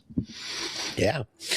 Boys, rest in peace, Demond Wilson. Oh. He Lamont? played Lamont on, he was the straight guy to Red Yeah. Fox. Oh, yeah. That's a noteworthy thing right there, to be the Yeah. straight guy to Red Fox. He just passed away at the age of 79, complications of cancer. I don't know much about the rest of his career. Yeah. I guess he was on a few other TV shows. He was on a new Odd Couple show in the early 80s that I don't remember. A few other things, but fondly remember him absolutely. from Yeah, Sanford Son. Oh, yeah. Yeah. Which one was that? Which He's Big Dummy. Big Dummy? Yeah. Lamont. Yeah, Lamont. the kid. Yeah, Red Fox's Kid, kid. yeah. Yeah. Who was the voice of reason in the household? Yeah. Because everybody else was crazy. Yeah. Oh, I remember Lamont. Yeah, Lamont Lamont was he was very much the straight guy. the straight guy. Yeah. He was trying to reason with Yeah. his dad all the time. The big one, Wheezy. Oh, man. Yeah. one. Yeah. Frick, man. I guess he became an ordained minister in the 80s for a long time. But yeah, a lot of television stuff. Jeez. Yeah, I don't remember seeing him in anything else. Love Boat appearance. Oh, okay. Well, that's All in the Family appearance back in the early 70s. But yeah, I mean, Jeez. that is his claim Yeah. to fame was the. they ran just about the same time, right? All in the Family and Yeah, maybe a couple years Yeah, after. something like that. Right. They're in all the 70s. same. Was the Sanford and Son was also? Was that a Norman Lear? I feel like it was a Norman Lear. Yeah, it could have been. I mean, because it dealt with the issues of all that. But and then also rest in peace, boys. Catherine O'Hare, devastating loss. Died 71. I guess she had a mysterious illness. Not really sure how she died, but she started in SCTV with Rick Moranis and the John whole Kennedy, gang, Eugene Levy. Oh yeah, just a brilliant group of people. Yeah, Martin Short. Yeah, no, she's been a funny person in my life since I was 9, 10. I mean, not unfortunately, but maybe unfortunately for her body of work, she's most recognized probably as Kevin's mom in the Home Alone series. Oh, geez, yeah, you're right. But other than that, I mean, she was Up Schitt's Creek.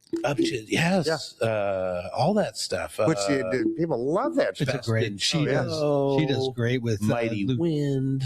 Oh yeah, Eugene Levy or whatever. Eugene Levy. Yeah. And her were great together. And Beetlejuice. Yeah, no, she's had a great career. Yeah, great. 71 seems young, man. Yeah, I'm not really sure. Let me see if I mean, that's leaving on top because I think Schitt's Creek is really popular and well received. Yeah. So I'm glad she got to go out on top. I think written by Eugene Levy and his son.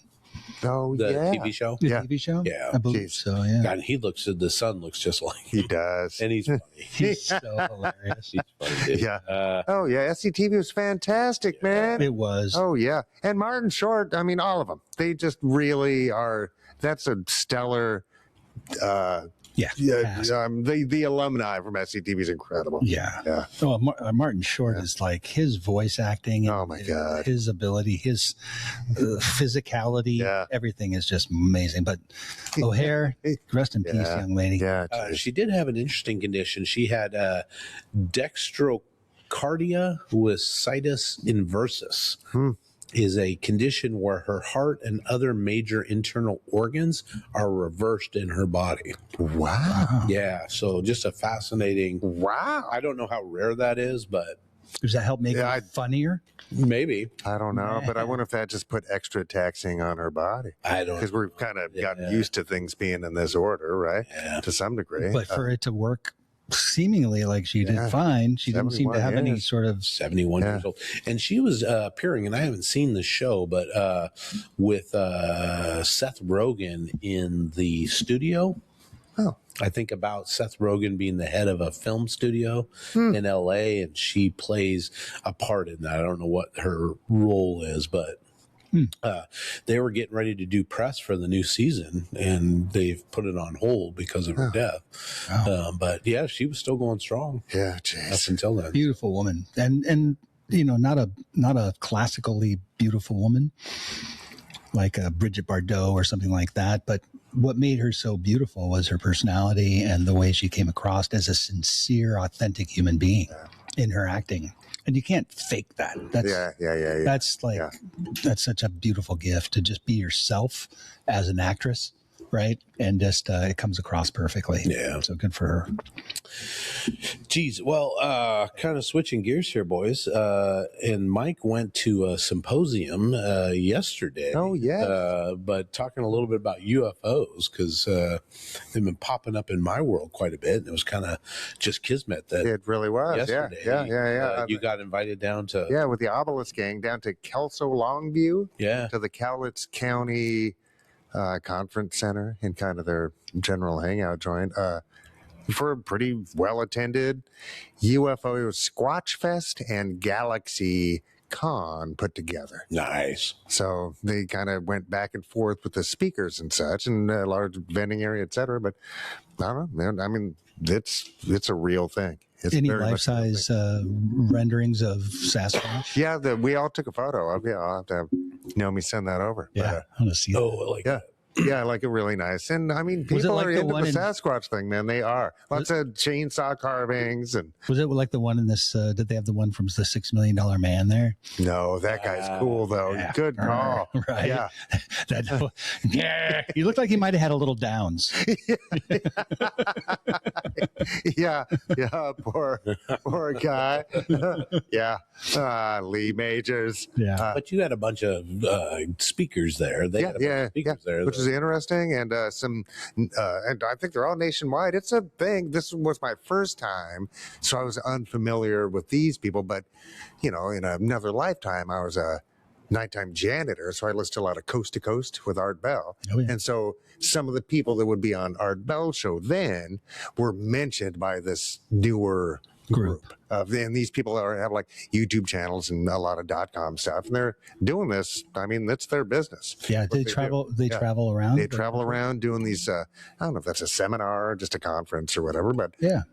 Speaking about these things, and I mean that's what they do. What was more fascinating, the Sasquatch stuff or the alien stuff? Oh, overall, there was more evidence presented with the Sasquatch stuff. Okay. Is that because it's in the Pacific Northwest? Maybe, and but there were also a lot of footage and. From this place called X, which I think is right like Oklahoma, Indiana, right on the border there. It's a heavily rained, like a high precipitation area. Mm-hmm. Apparently that's Where the Sasquatch. yeah. So they had a bunch of some video that wasn't terribly convincing and some audio that was really neat. So do people and we're getting kind of off topic with Sasquatch because we want to talk more UFOs, but are they separate? I don't know. I don't know. That was one guy made the point. He goes, "It's all the same soup." Yeah. Did they still show that? Yeah, one guy showed it a number of times yesterday. Where they running across the Patterson film. Yes, and then he broke down how large that creature was. He called it a she. He didn't explain why he did. 50% chance, right? I guess 50-50. And maybe he knew a comparison because a lot of the people there knew these speakers. Right. So since I hadn't been introduced to these speakers, I think some other people were starting on second or third base with the basic premise of what they were going to talk about. Sure. But I really enjoyed myself. I'm really glad there's a place for these people to have these conversations, right, and talk amongst each other. There wasn't as many, like at Comic-Con, same kind of thing. You can go to listen to a specific person, or there's just a bunch of people gathered around talking about stuff or doing other stuff. And I didn't see as much of that as I was thinking I was gonna. But there's still, people, a lot of people. Nice. Yeah, a lot of that stuff, there's enough there to make me go, Yeah. Right? Not enough to make me go crazy depth into, but I've read a number of stuff. I've watched a number of videos, stuff like that. I watched the Danny Bonaducci nice Sasquatch movie. Oh, oh man, yeah, The sci-fi. And I don't know. And to me, it's possible that such a thing can exist, right?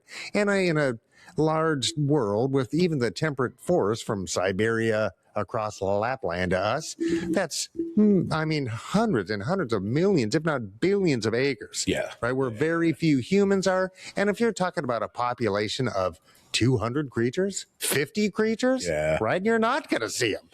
You know what I mean? Such a small population, though. I would think they've just been, because those forests alone have been driven back, not just through human activity, but through the change in temperature. If they were thriving during the Ice Age, right, and then dwindling from that point down, I could see something like that happen, right? Jeez. Yeah. Oh, well, boys, according to Pew Research, about 2/3 of Americans, 65%, say their best guess is that intelligent life does exist on other planets. Nearly half, about 47% of Americans believe aliens have definitely or probably visited the Earth at some point. So there is a big belief in this phenomenon. About 73% of Americans, and this is interesting, 75% of Democrats and 72% of Republicans think that if the U.S. government had evidence of UFOs, it would hide it from the public. Yeah, no, duh. Only 13% of Americans think that the government would actually come clean. Yeah, because that, and I talked to the Obelisk gang about this yesterday. It's like, if I walked, into my backyard and Bigfoot was there, that would shake me up, obviously. Yeah. But not to the degree that Sure. something way beyond my technology made itself obvious. Yeah. Right? Because to a human, if we don't consider ourselves, that's our ego failing. If we're not top of the pyramid, we get scared. Yeah. We've convinced ourselves that we're top of the pyramid, for true or not, and for better or worse. Yeah. We are for the most part. Yeah. Yeah. Well, And we're Americans on top of it. Exactly. So there's no way the power structure would not be absolutely Devastated by them. Yeah. Right. Well, I mean, What if they I just came in get that what you're huge, saying. like, schlogs, like, well, that's when, Sorry, dude. when the, we're just like, when the Sasquatch comes walking into your backyard and it's like the Harry and the Hendersons, he's like, ooh, ooh. And he's got a giant schlong. That would be terrible. Yeah. It's not so much. I can't see one of these skinny green aliens with triangle faces, giant eyes, and little tiny mouths, and a With big nothing but just a schlong. little- Yeah, because we've told them so they're sexless. They're little drones. They don't, they're not here to steal my old lady. Right. If anybody were to come down from the heavens, who would you like them to be? Like the Palladians? Like, I'm a Palladians kind of guy. I like the Pleiades constellation because it reminds me of the Big Dipper. It looks like the Big Dipper when you look at it. It's in that dark part of the sky. But would it be what are some other ancient there's civilizations? the Nordics, the Greys. The tall grays. Yeah, there's some kind of praying mantis ones, which seem bad. They're like lizard Oh, ones. I'm sure there's reptilians for sure. Of course. I want the green chick aliens that from Kirk Star used to Trek. make. Yes. That's Why what not? Yes. Yeah. Yeah. But I the know. ones that look like Gumby? No, I don't want the ones that look like Gumby. Yeah. Or just the ooze ones, or the ones that are the thing, or whatever. It's like, I don't know, because are they able to leave their system because they're so benevolent, peaceful, and able to cooperate with themselves and others that they can get out of their own system, or are they conquerors? Right, they're like super wolves, right? But because they had to go. We need more. We need more water. more. We need more gold. We need more whatever. Yeah.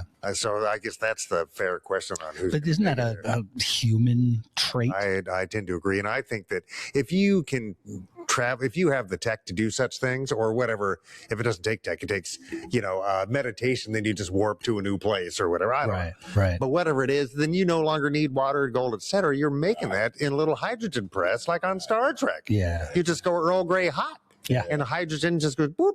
A little hydrogen forge. Yeah. Right. You don't need to come to Earth with John Travolta and make us dig out gold and shit from Battlefield Earth. Anybody? Oh, okay. I was like, no, unfortunately, I have seen it. Speaking of L. Ron Hubbard. Yeah. Oh, my Travolta, remember, he's like, I'm back. Oh. Pulp Fiction. Can't live off of that forever. Yeah. So here, I'll make this really bad Dianetic staying alive.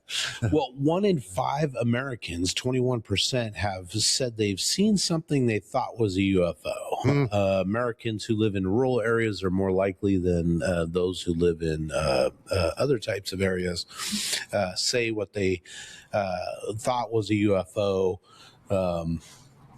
It's more likely if you're out in the rural areas to see a UFO, and maybe it's light pollution or whatever. Possibly. Yeah, but every single pilot, fighter pilots, astronauts. Remember the one in Iran before the Ayatollah, right? I think it was in 76 when we were still very much there. They scrambled F4s, Phantoms, to go intercept this thing. There was prowling around their bases, and then their electronics failed. Like every plane that pursued it, the electronics in their planes failed. And then later on, maybe early 90s or late 80s, something came by and was over their like nuclear testing grounds that they had to chase off. It's like they're both really well documented cases where like you had to engage military force against them. Yeah. I don't know. Were they lying? Iran's lying about that? I don't know. You know? Yeah, I do have a few tales of aliens coming to Earth. The first recorded one, I think, circa 1450 BC, in a battle in ancient Egypt. It was in Nubia. Thutmose III had a stele erected at the Temple of Amun beneath the Jebel Barkal outcropping. The stele describes how a star came down and set fire to Thutmose's adversaries. So they talked about this thing that looked like a jar that was on fire, came down and basically destroyed his enemies for him. Wow. And so that, I think, is the first earliest recording of somebody talking about a ship coming down. Oh, okay. Some kind of alien presence or just something from the sky. Which, I mean, would be weird today. But back then, I don't know. I mean, maybe they would have thought, the gods said something or. No, you'd have because you're not. Yeah, no. Like when the equinox, or not the equinox, but the solar eclipse happens or what have you, and I mean that's a weird enough phenomenon during the day that would freak you out and make you think there's some sort of alternate. Somebody else in control. And if you could predict that and then tell your friends and neighbors that you were going to make this happen. Yeah. Right. So they had that's why we got a Stonehenge. That's why we have all these other astronomical measurements, calendars. Yeah. Wasn't that a Connecticut Yankee in King Arthur's Court? Yeah. Geez, you call Danny Kakay. Yeah. Boys, in 1896 and 1897, newspapers across California were reporting all of these strange airships that were flying around. And I think this is a phenomenon that's like, they're getting attention for talking about this airship. I saw an airship. Yeah. So it kind of traveled and people started talking about all the way to the Midwest. Started in California. There was all these sightings. And the airships didn't seem like they were that crazy. There was some drawing renderings of it. It looked like maybe a blimp of some sort that had like a deck. They could see people in the airship or were they Zeppelins then, or is this pre-Zeppelin? I don't know, 1896. Pretty close. They had Zeppelins back then. Yeah. But not everywhere. So maybe if somebody saw one for the first time, they were like, "Oh shit!" But it could have been, That's the cigar-shaped kind of thing. Which still now they're Tic Tacs, right? But the same, right? Yeah, same idea. Yeah. Geez, and then in 1897 there was a UFO incident reported in Aurora, Texas, where this guy in Aurora, Texas is sort of rural area, but this guy reported that something crashed on his farm, and it was not of this earth. Had a pilot. He claimed the pilot was killed in the crash, and the pilot was not of this world, said to be alien. And what this guy ended up doing was burying it in his well, buried the body, buried the evidence in his well. And there was some weirdness where like the farm started having issues with growing stuff. Like maybe there was radiation or something. Or some kind of toxic shit. Shit. So somebody came in and they filled the well in with concrete. So when did this happen? 1897. Jeez, I don't know. That's early on, right? Yeah, absolutely. This is no Roswell stuff. This is early. Yeah. A lot of people say years later that the guy made it up to to call attention to his town and try to bring people there. Yeah, but I don't know if that was a good way to do that back then. I mean, they weren't burning him at the stake, I guess, but it's still like. And it wasn't because like in the 50s, I could see a lot of, because you would hear tales, and we'll get to some of them later, like the flying saucer stuff near Mount Rainier. But you'd hear tales like that, and then you might get a movie or a comic book or something that kind of promotes it, and then suddenly people are like, "Oh yeah, us too." Yeah, us too. Oh yeah, yeah. I know, and I think that does also happen, right? Yeah. So that people was were bored back then. We were stuffing ourselves into like phone booths and shit. It's like, entertained. Are you not entertained? The alien pilot was buried at the Aurora Cemetery in an unmarked grave. Ooh. So they should be looking for that. I would think, right? That would kind of, I don't know, interesting. Yeah. You didn't hear that at the festival? No, but there was a guy, the only like state sanctioned UFO event was in Connecticut.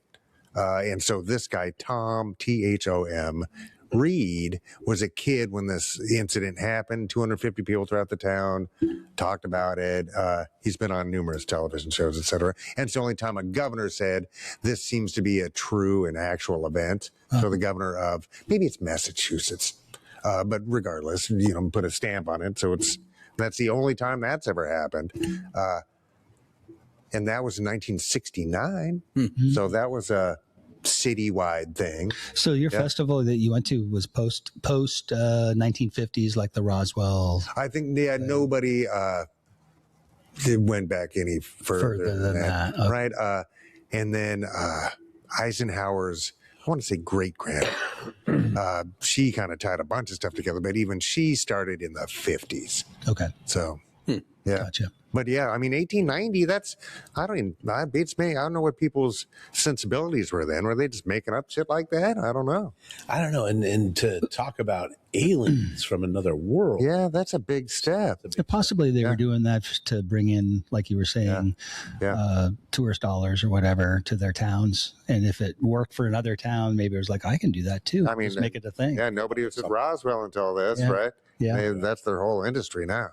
Oh, yeah. Yeah, I've never been down to that space, but I've known a bunch of people that have gone down and send pictures back and all that sort of thing, and it's really quite something.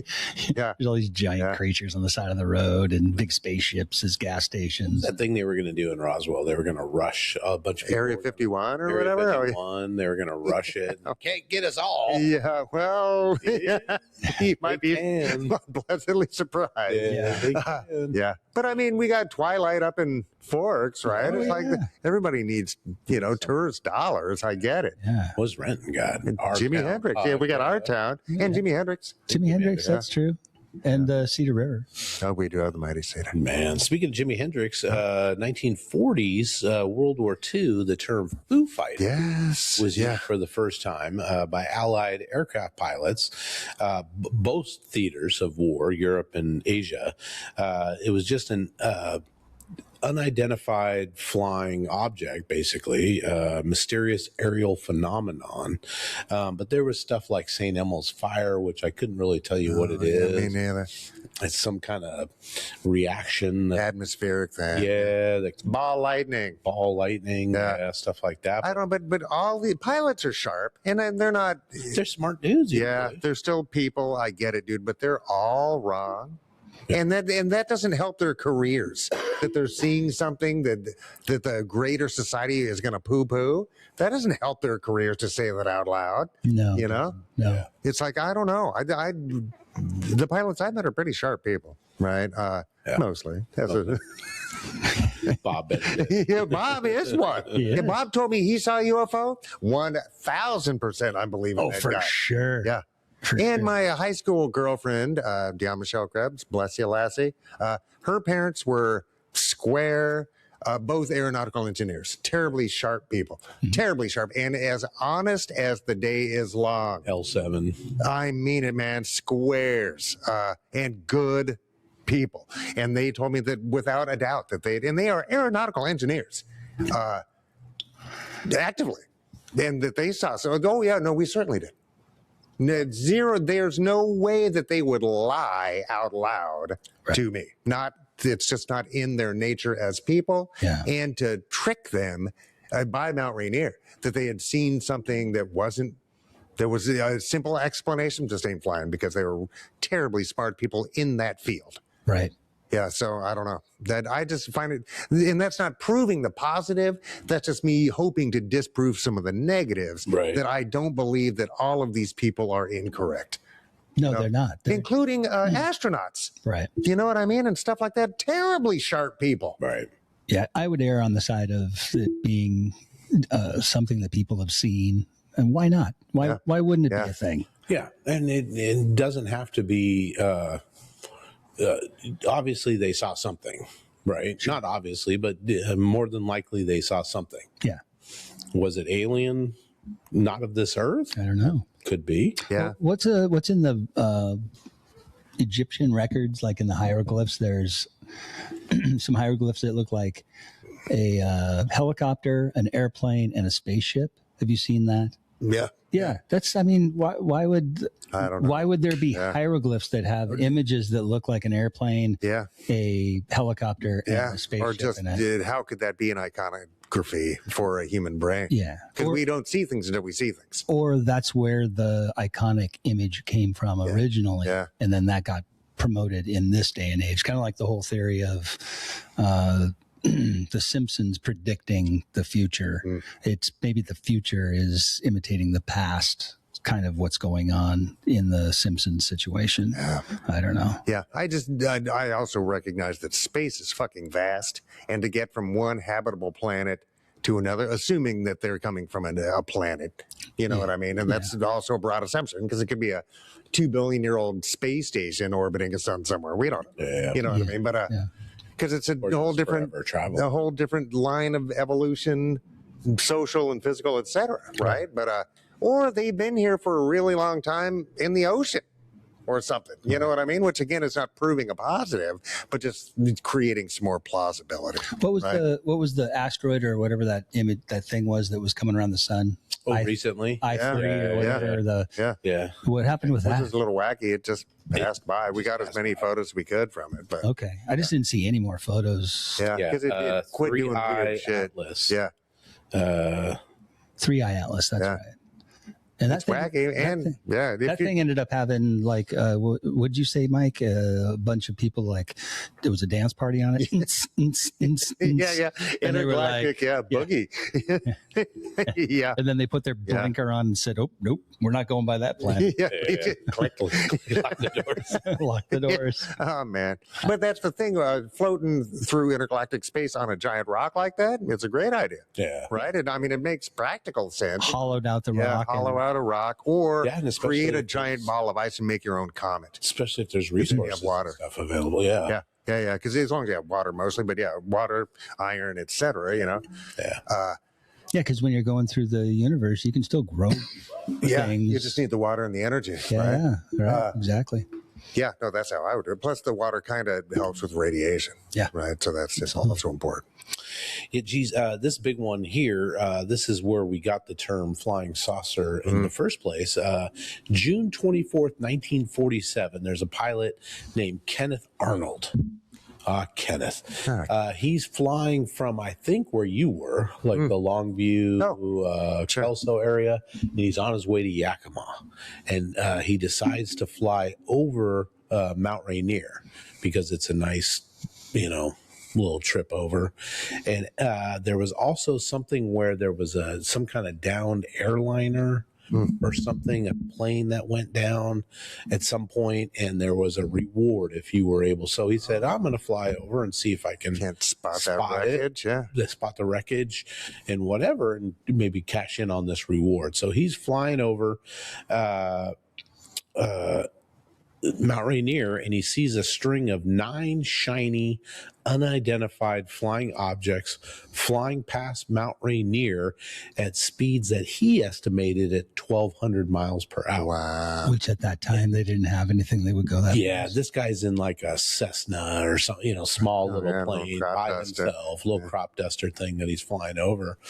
And this was the first post-World War II sighting in the United States that garnered nationwide news coverage about a UFO sighting.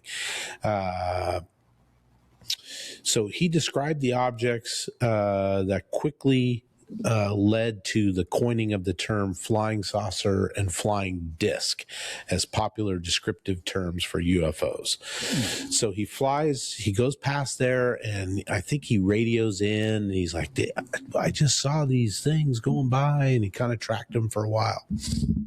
Continues on to Yakima, lands, and he's telling people, like, fuck, man, I saw some crazy shit as I'm going over Mount Rainier, right? And everybody thought him as plausible. Like, nobody were like, this guy's out of his friggin' mind, right? Why would he lie about something? Why would he lie about this? Yeah. So then he continues on from Yakima. I think he flies down to Beaverton, Oregon, or somewhere in Oregon. And by the time he gets down there, a reporter comes over and is like, hey, I heard this story that you're, talking about these objects flying over Mount Rainier. And the reporter said, yeah, I mean, he relayed the story like a normal person. It didn't seem rehearsed. It didn't seem like, he just seemed like he saw this, and it was like, yeah, it seemed a plausible thing. So, and he got interviewed at length about it. About the same time, 60 miles northwest of Richland, near Yakima, a woman named Ethel Wheelhouse likewise reported seeing several flying discs moving at fantastic speeds, and this was around the same time as Arnold. Like within the day or so? Yeah, about the same time. Yeah, but unknown to each other. Unknown to each other. I don't know. That's something. Yeah. Right? I don't know that. So this is it's just to get corroborating witness. 10 days later, a United Airlines crew over Idaho heading to Seattle also spotted 5 to 9 disc-like objects that paced their plane for 10 to 15 minutes before suddenly disappearing. So within 10 days, flight crew for United Airlines on a commercial 10 to 15 minutes. Yes. At 300 miles an hour? Yeah. Maybe more. I don't know what a commercial over 4. Just to get the lift. They're in the jet stream. Even then, yeah. If they're in the jet stream, they're probably going 5. Yeah. So again, and we don't know if this is part of this. I want to join in this collective, but following the story, at least several hundred reports of similar sightings flooded in from the U.S. and around the world, most of which described saucer-shaped objects. So it's kind of that was the birth of the flying saucer, right? Yeah. So then from then on, all those 50s and 60s movies about the flying saucer, exactly. Yeah. Love that stuff. People have come out and said, he was probably seeing a mirage of sun beating off of the snow-covered mountaintops. There's a guy named Donald Menzel, who's a Harvard astronomer. He's one of the earliest UFO debunkers. He's offered several possible explanations for that sighting. He suggested that Arnold had seen clouds of snow blown from the mountains south of Mount Rainier. All right. So then what did she see? Yeah, exactly. What did the flight crew see for 15 minutes? Right. The same snow. Lenticular clouds. He also proposed that he had seen orographic clouds or wave clouds. And then in 71, the same guy said that he merely saw spots of water on his airplane's window. Well, then what did she see? Right. And what did that flight crew see? Yeah, somebody else said that he probably saw there's a large bird. I don't remember what kind of bird. It was like a crane, and they fly at pretty high altitude. Like a pelican or something. At 1,200 miles an hour? Yeah. Yeah, exactly. Yeah. How do you explain that? Like, I don't, but I mean, yes. Yeah. And somebody else suggested that there was some meteors that might have been around that same time in June. He might have just seen the meteors coming in, but maybe.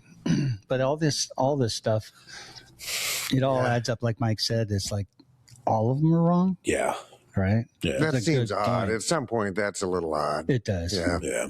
So I haven't seen anything in any of the research, and I didn't do a ton of research, that really clearly debunks what he saw, especially since he had corroborating.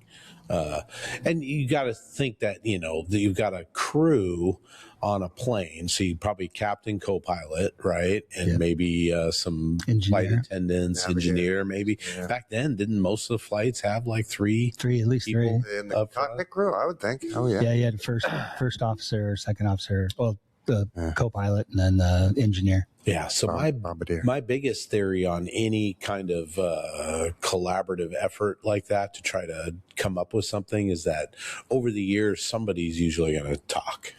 Right. Yeah. Somebody's gonna go, oh no, we were kidding. We were just fucking with you. Yeah.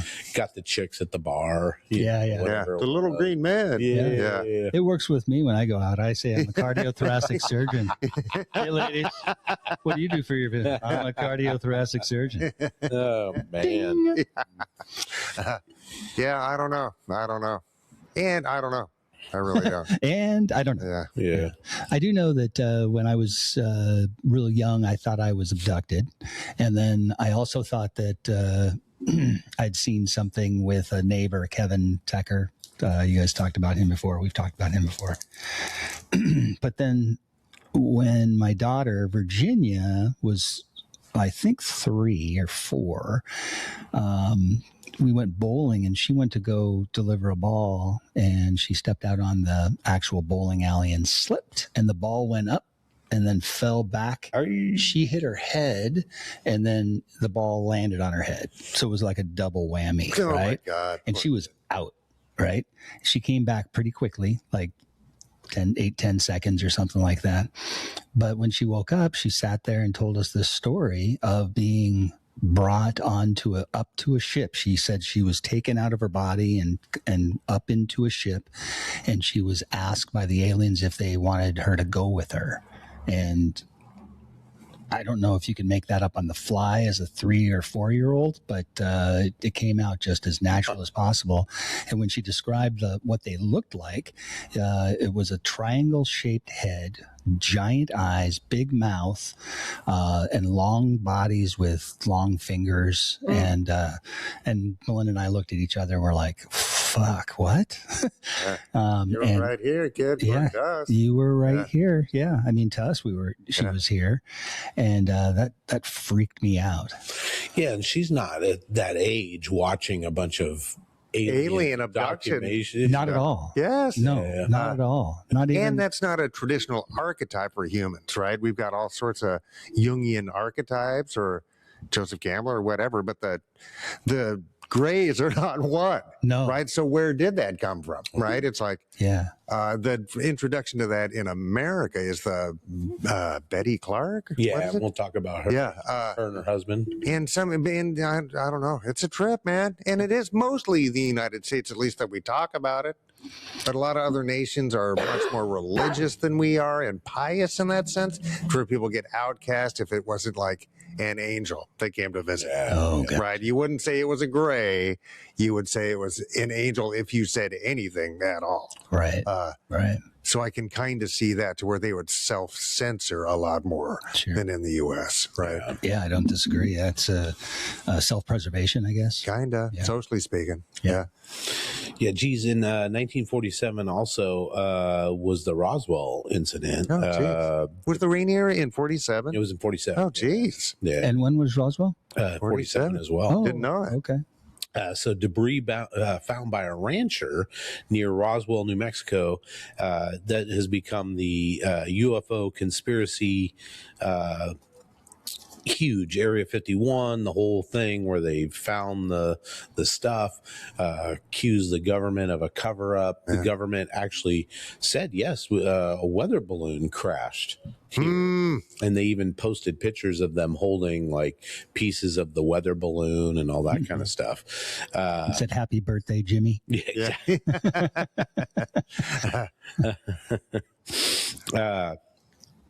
But it did made international headlines that somebody said that I think the U.S. Air Force even said that they found a disc that crashed, and then they retracted it and said, "Oh no, it was a balloon." Balloon. Yeah. We don't know what our own balloons look like. Yeah, sounds like the Trump administration when they're trying to take credit or blame for anything, right? Just backtrack on everything. Weird. And Operation not Paperclip. What was the Blue Book? Blue Book. Yeah, we'll talk about Blue Book a little bit too, but they say that it was part of a top secret Project Mogul, a program intended to detect Soviet nuclear tests. But a lot of people say they're just saying that to obscure the fact that they actually did find a something out of this world. In 1978, there was a retired United States Air Force officer named Jesse Marcel who revealed that the Army's weather balloon claim had been a cover story, speculated that the debris was extraterrestrial, and that Hangar 18 is a non-existent location that many later conspiracy theories alleged housed that craft and or bodies from the wreckage. Problem is there's been so much crap that's been debunked about it that we may never know the truth. Yeah, and just information, misinformation. Yeah, just distraction and stuff. The alien autopsy. Because didn't we just recently have congressional where they kind of said it out loud, right? That was there was a Canadian guy, like an old general or something, that talked about 5 different species of aliens that they know of. One of them being the tall grays, and that was in a congressional kind of a hearing type setting. So I mean, who knows what the truth is, right? I mean, I'll see it with my own eyes, and then that'll probably help, Yeah, geez. And at this point, it's like, even if it's the Klingons, just somebody get these nincompoops out of here. Awful fucking humans, right? Yeah. It's like, unless it's Cthulhu's cousin Bart or something, right. You know what I mean? It's like anybody else. Yeah. I'd like a front row seat to it all, because I really want to see it all happen. I want to see it all happen in live in Technicolor. Boys, husband and wife, Barney and Betty Hill, they're an American couple. They were civil rights activists. Interesting fact, early 60s, he was an African-American man. Yeah. She's a white lady, which is sort of rare. But they were driving back to their house in a rural area of New Hampshire. Very wooded, very winding kind of highway, a lot of rock formations, all kinds of stuff. But this was like overnight, September 19th to September 20th, 1961. The incident became known as the Hill abduction. So as they're driving, they start seeing these crazy lights in the sky. And I think they start hearing stuff like low hums and stuff. And the thing sort of just kind of flits in and out around the mountains where they're at. And they finally pull over and they're kind of looking at it. And they're trying to decide what it is. And they can't figure it out. And these aren't dumb people. They're just, regular professional folks, right?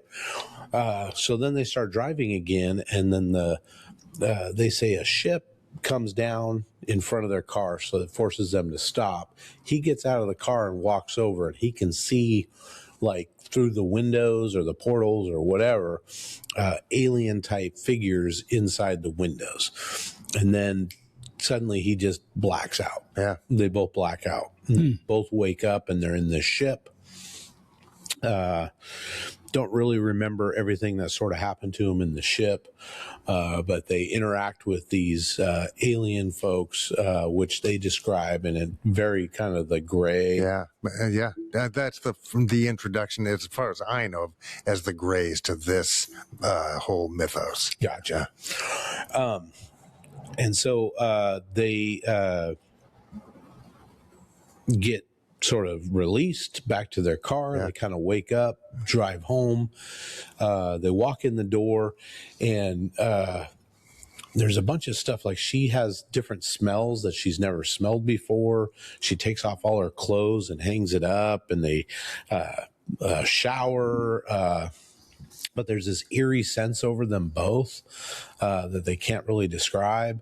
And then they start meeting with people and discussing what happened to them. And it doesn't become like a huge, I don't think it became a huge thing for a little while. But a lot of people... they missed a bunch of time. I don't think they knew about the alien part until they went under hypnosis. Oh, is that because if I remember correctly, because they lost like a lot of time, and then felt weird and all this kind of stuff. So they ended up going under some type of hypnosis, and that's when they saw the UFO and all that. But the actual abduction part, or whatever that is, came out during. Some type of, and then a lot of naysayers said that what they described was a lot like an alien that had recently been on the TV show Outer Limits. But they asked her, and she's like, "I don't know what that show is. I've never heard of it." Right. So, I had that same sort of a problem when I thought I had been abducted as a kid. Is that did I see a show, and then as a small child, thinking I'd been abducted and poked and prodded? Was that something I had supplanted in my subconscious during a dream? It possibly could have been a dream or something. Because, with really young minds, and any mind under certain conditions, you blur the realities, right? Sure. Yeah. I do have a really nice memory of one of my first dreams, which was maybe one of my first wet dreams. I don't know, but I was really, really young, and I chased around this little wood nymph around lily pads, and I was really small, and she was really small, and we jumped around on leaves and stuff. But. Yeah, and there was something else too where she was able to create like a star map. Oh, geez. All right. Yeah. And she didn't know what she was doing. She's not an astronomer of any sort, but she was able to sort of draw this map out, and they were able to compare it to known star maps to show that possibly where these had come from. Visitors had come from. It's a really interesting case. Yeah. And it's not at the time, that's 61, is it? It's like, I don't think this interracial couple was looking to bring mass attention to themselves necessarily. Yeah. You know what I mean? It's like, in fact, they didn't make any money off of this at all. He dies in the early 70s, and then she goes on to write a book about it. And then she starts getting requests for interviews and all this stuff to talk about it, but they weren't like, let's go on Oprah, Donahue, let's go on, whatever shows were around back then. Yeah, no, I don't know. The time loss thing's a trip. And I mean, there's drugs today that if somebody kidnapped you, they can make you give you amnesia through drugs. Right? It's a thing. Oh yeah, you can have your memories wiped, shit like that. Which, for the record, don't do that to me, because if I figure it out, I'll be super mad. Yeah. Don't erase me. Yeah, but the losing time thing is terrifying to me. Man, if you like the guy yesterday, it's like they got taken out of the car somehow by these aliens and put back in the car. So it's his mother driving, grandmother in the front seat, he and his little brother, who's not even 2, he was 9, and then I think 2.5 or something. But then he has these experiences that he kind of remembers, comes back hours later. The grandma's now in the driver's seat. They haven't moved, but the grandma's in the driver's seat. The car's still running. Lights are still on. When did this happen? That was in 1969. Jesus. Yeah. It's just like in the whole town saw something, right? Yeah, man. Trippy. It is. I'd be so mad. Yeah. Unless it was great. I blame it on the 5G. Yeah, it's all 5G. Yeah, and 69's pretty early, man, right? I guess the Apollo project was working. Had we landed yet in the sky? I don't know, real close. Well, we went to the moon in 68, right? Did we land in 68? 69 is when he set foot. 69, okay. Yeah. Gotcha. And I know the nearby, like you described, the Sprague Electric. I think GE had a brain building and a factory there or nearby. So it's like they were apart from the Apollo project, except a few hundred yards, or maybe more. What do you mean by brain building? Like where all the engineers were working and making stuff. Gotcha. I don't know. It's a trip. And he seemed he seemed into it, right? So I don't know. Lucid and Yeah. I don't feel like he's lying to me. Yeah. it's one way to get attention, though. It really is. Yeah. I mean, obviously, it's an industry down in Roswell, and it sells a lot of books. Yeah, no, it does. It makes it on podcasts. Hey. Boys, the government started a thing called Project Blue Book, and that was the code name for the systematic study of unidentified flying objects. And what's it called now? It's UA something or UAV. No, UAP. UAPs. Aerial phenomenon. Yeah. Yeah.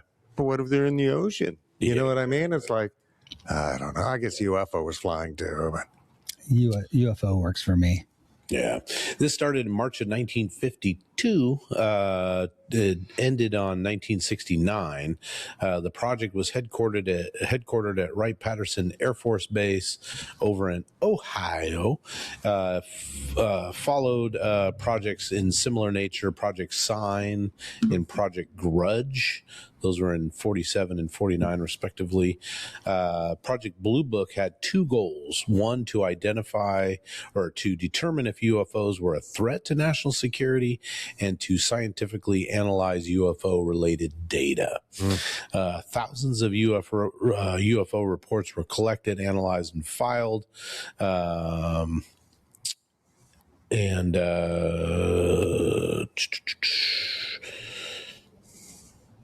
No UFO reported, investigated, or evaluated by the U.S. Air Force was ever an indication of a threat to our national security. or did they just make a deal? Yeah, they made a deal. So by the time it had ended, it had collected 12,618 UFO reports and concluded that most of them were misidentifications of natural phenomena, cloud stars, etc., or conventional aircraft. But only most of them, Yes. say all of them. So what does most mean? 51%? 50.1%? Area 51. Oh, do you see it? Oh, Yeah. So, I mean, I don't know. It'd be fascinating to kind of go through those reports and kind of see. And there was a ton of these reports. There was the guy that Air Force fighter pilot, I think in Michigan or Ohio or somewhere, that they were coming in. Him and his squadron were coming in to land. And he decided to go fly around one more time, and he spotted something unusual in the sky, and there was a Piper Cub below him, and he was able to radio them and the ground, and the Piper Cub guys also said, yes, we see what you're seeing. So he followed it, and this is like a P-38, pretty fast prop. Fighter plane back then, and he followed it for a while, but he was having a hard time keeping up with its maneuvers. It was doing all this janky stuff, or was shooting around, and this guy actually shot at it because it wouldn't identify itself. So the military aircraft actually released arms against something out there. Yeah. But then it flew away and disappeared. And then he landed and had to do all his reports and stuff. I bet. Yeah. He was mistaken? Yeah. Really? Yeah, to use ammunition, live ammo on American soil. Yeah. And he was, it's like, wow, I don't know. So, but speaking of interesting people, future U.S. President Jimmy Carter filed a report with the International UFO Bureau on September 13th, 1973. The report recounts an event where Carter and a group of 10 other witnesses saw a UFO in October of 69. The event shaped Carter's views on the topic and led to his campaigning on the release of all federal documents related to UFO activity. Jeez. He later walked back that campaign pledge in the name of national defense. Oh, but I thought it didn't have nothing good. But he saw something in 1969, and I don't know if that was about the time, because remember he lowered himself into a nuclear Nike silo or something like that. But 10 other witnesses did. But 10 other witnesses. He didn't radiologically poison them. No, I just mean that this is a guy that. Oh, he was a stud. Serious dude. Oh no, he was a stud. You know, oh yeah. People forget national about that. hero. It was in Canada, I think, where this happened. But he volunteered to go down, and where they go down and they turn the screw like 3 times, and then they yank you out, and then they send the next guy down. Gnarly the screw. Gnarly. Just into the microwave, dude. Gnarly. Ugh. It's kind of worse than microwaves, actually. Where did he go? A Canadian reactor was fucking up, and so he had to dive into the tank, basically. Yeah. Carter? Yeah. He was a Navy diver, or he was Navy a naval engineer officer or something, but he was one of the guys that got lowered down to fix this before it. How did he make it to 90? I don't know. Yeah, right. Well, maybe that's the key. Yeah. We need more. We need more nuclear radiation. Therapy. Yeah. Like, you've heard move of over Botox. Yeah. Not to be outdone, Republicans, future U.S. President Ronald Reagan, who was governor of California at the time, purportedly saw a UFO while aboard a Cessna airplane with 3 other individuals in 1974. So according to Reagan, it was a fairly steady light until it began to accelerate. Then it appeared to elongate. Then the light took off. It went up at a 45-degree angle at a high rate of speed. Everyone on the plane was surprised. The UFO went from a normal cruise speed to a fantastic speed instantly. Yeah, which... Ronald Reagan. Yeah. And there's no other nation on earth had tech like that. The Russians did, but the Chinese don't. Reagan right? had been watching a lot of those cartoons with the little guy with the thing on the top of his head. Yeah. Marvin the Martian. Marvin the Martian. So. 38 space modulator. Totally. Yeah, I don't know. It's a trip. They're all lying. That's the thing. And stuff like that where it's like, the clouds or the snow blowing off. I'm sure those phenomenon exists. Most fire is a phenomenon that could very well exist. But does it travel at a 45-degree angle at a great rate of speed? Instantaneously. Yes. Yeah. Nope. It's like that's very specific, I don't know. It really is. Yeah. Come on.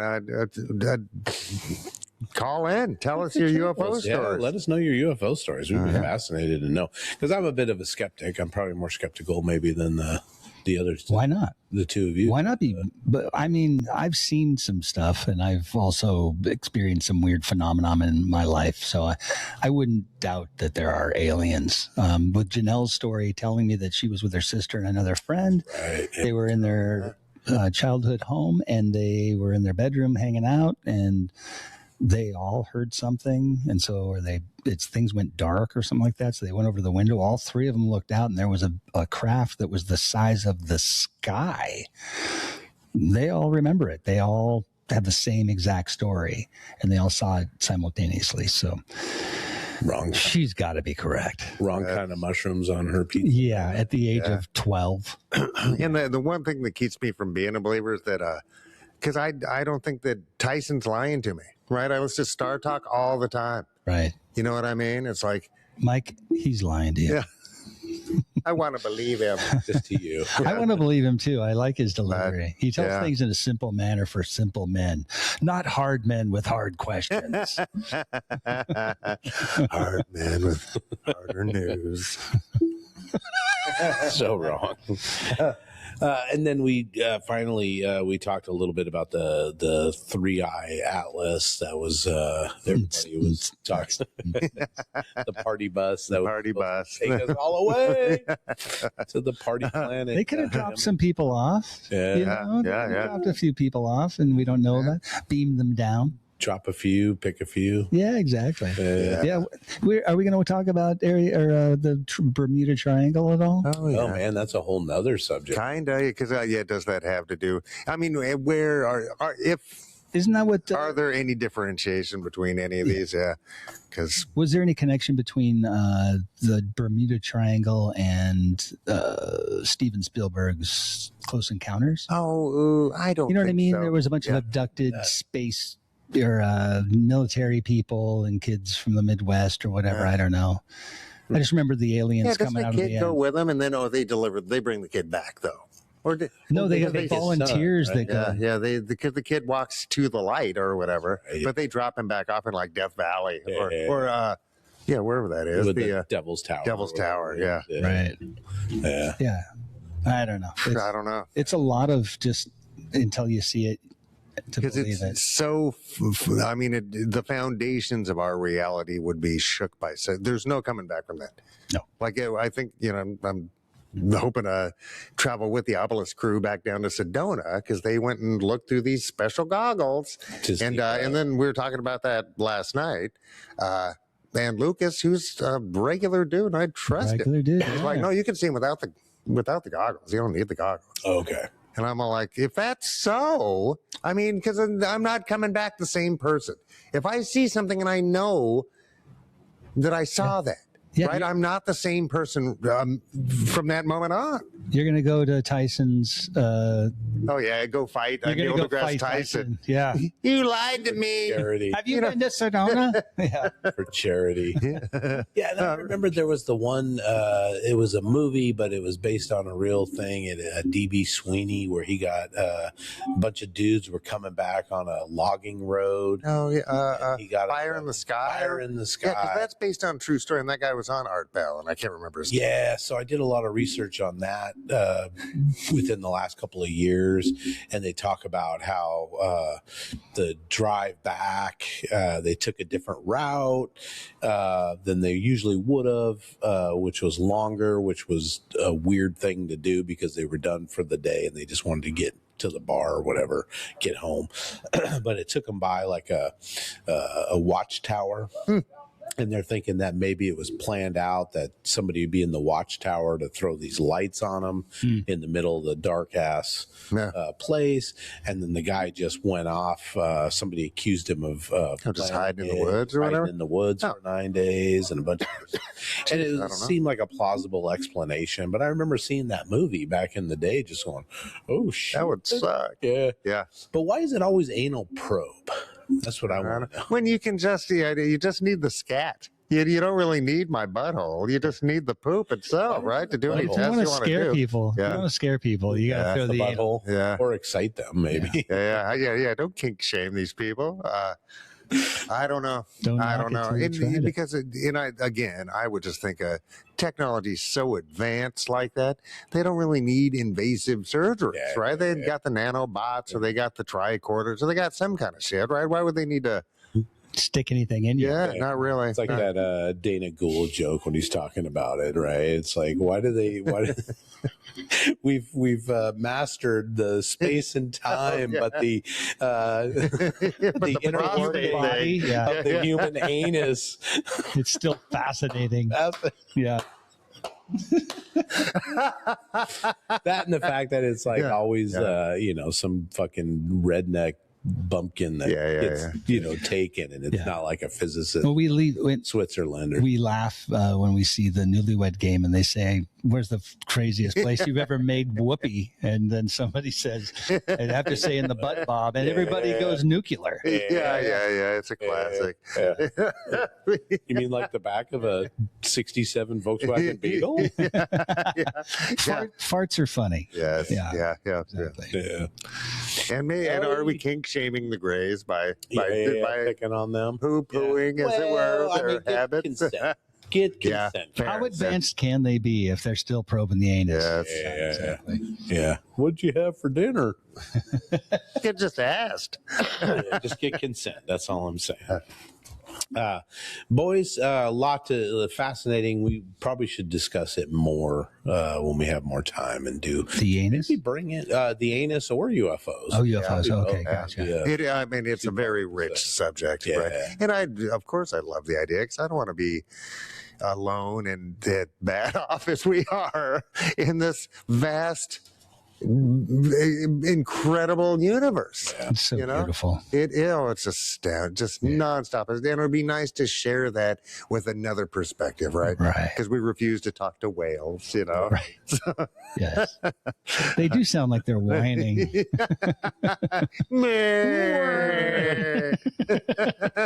Oh my gosh. Boys, ending this here episode on something positive. Thank you, Charles. New news report just came out that the U.S. life expectancy rose to 79 years in 2024. It's an increase of more than 6 months from the previous year and a new record that reflects a sharp decline in deaths from COVID-19 and other unintentional injuries such as accidents. What about all those hypercancers they promised were coming from the jab? Yeah, geez. But that's nuts because remember it was going down. It was. So during the 2021, first Trump administration. We Thanks, dropped Joe Biden. down to 76.1 years. Now we're back up to 79. It's been rising since 2021. So Nice. to find that to start dropping again here, because that was 2024. Yeah. I don't have the Where we were throwing more money at Medicaid, Medicare, et cetera, food stamps, all that stuff to get through the pandemic. That was extra funding for us. right. That's now gone. Not no more. No more. Not no more. But hey, get to live it another couple of years. But that's nice. That is good news. So that at least is showing that it can be done, and we have the capability. Yeah, the mechanisms are understood. Yeah. All right, folks. We'll see you next week. Yep.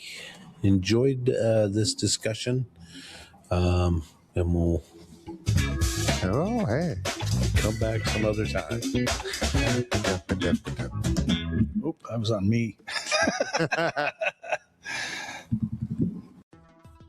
Please like, subscribe, comment, and share. And if you think this episode is worth $1 or $5, the boys would love to have it. And don't forget to visit r-townpodcast.com for all the links. For less than a cup of coffee, you can also join the website in the member-only area for exclusive bonus content, vlogs, and more. It's just $3 a month or $30 a year. Thank you for listening to this production of Our Town Podcast Extraordinaire.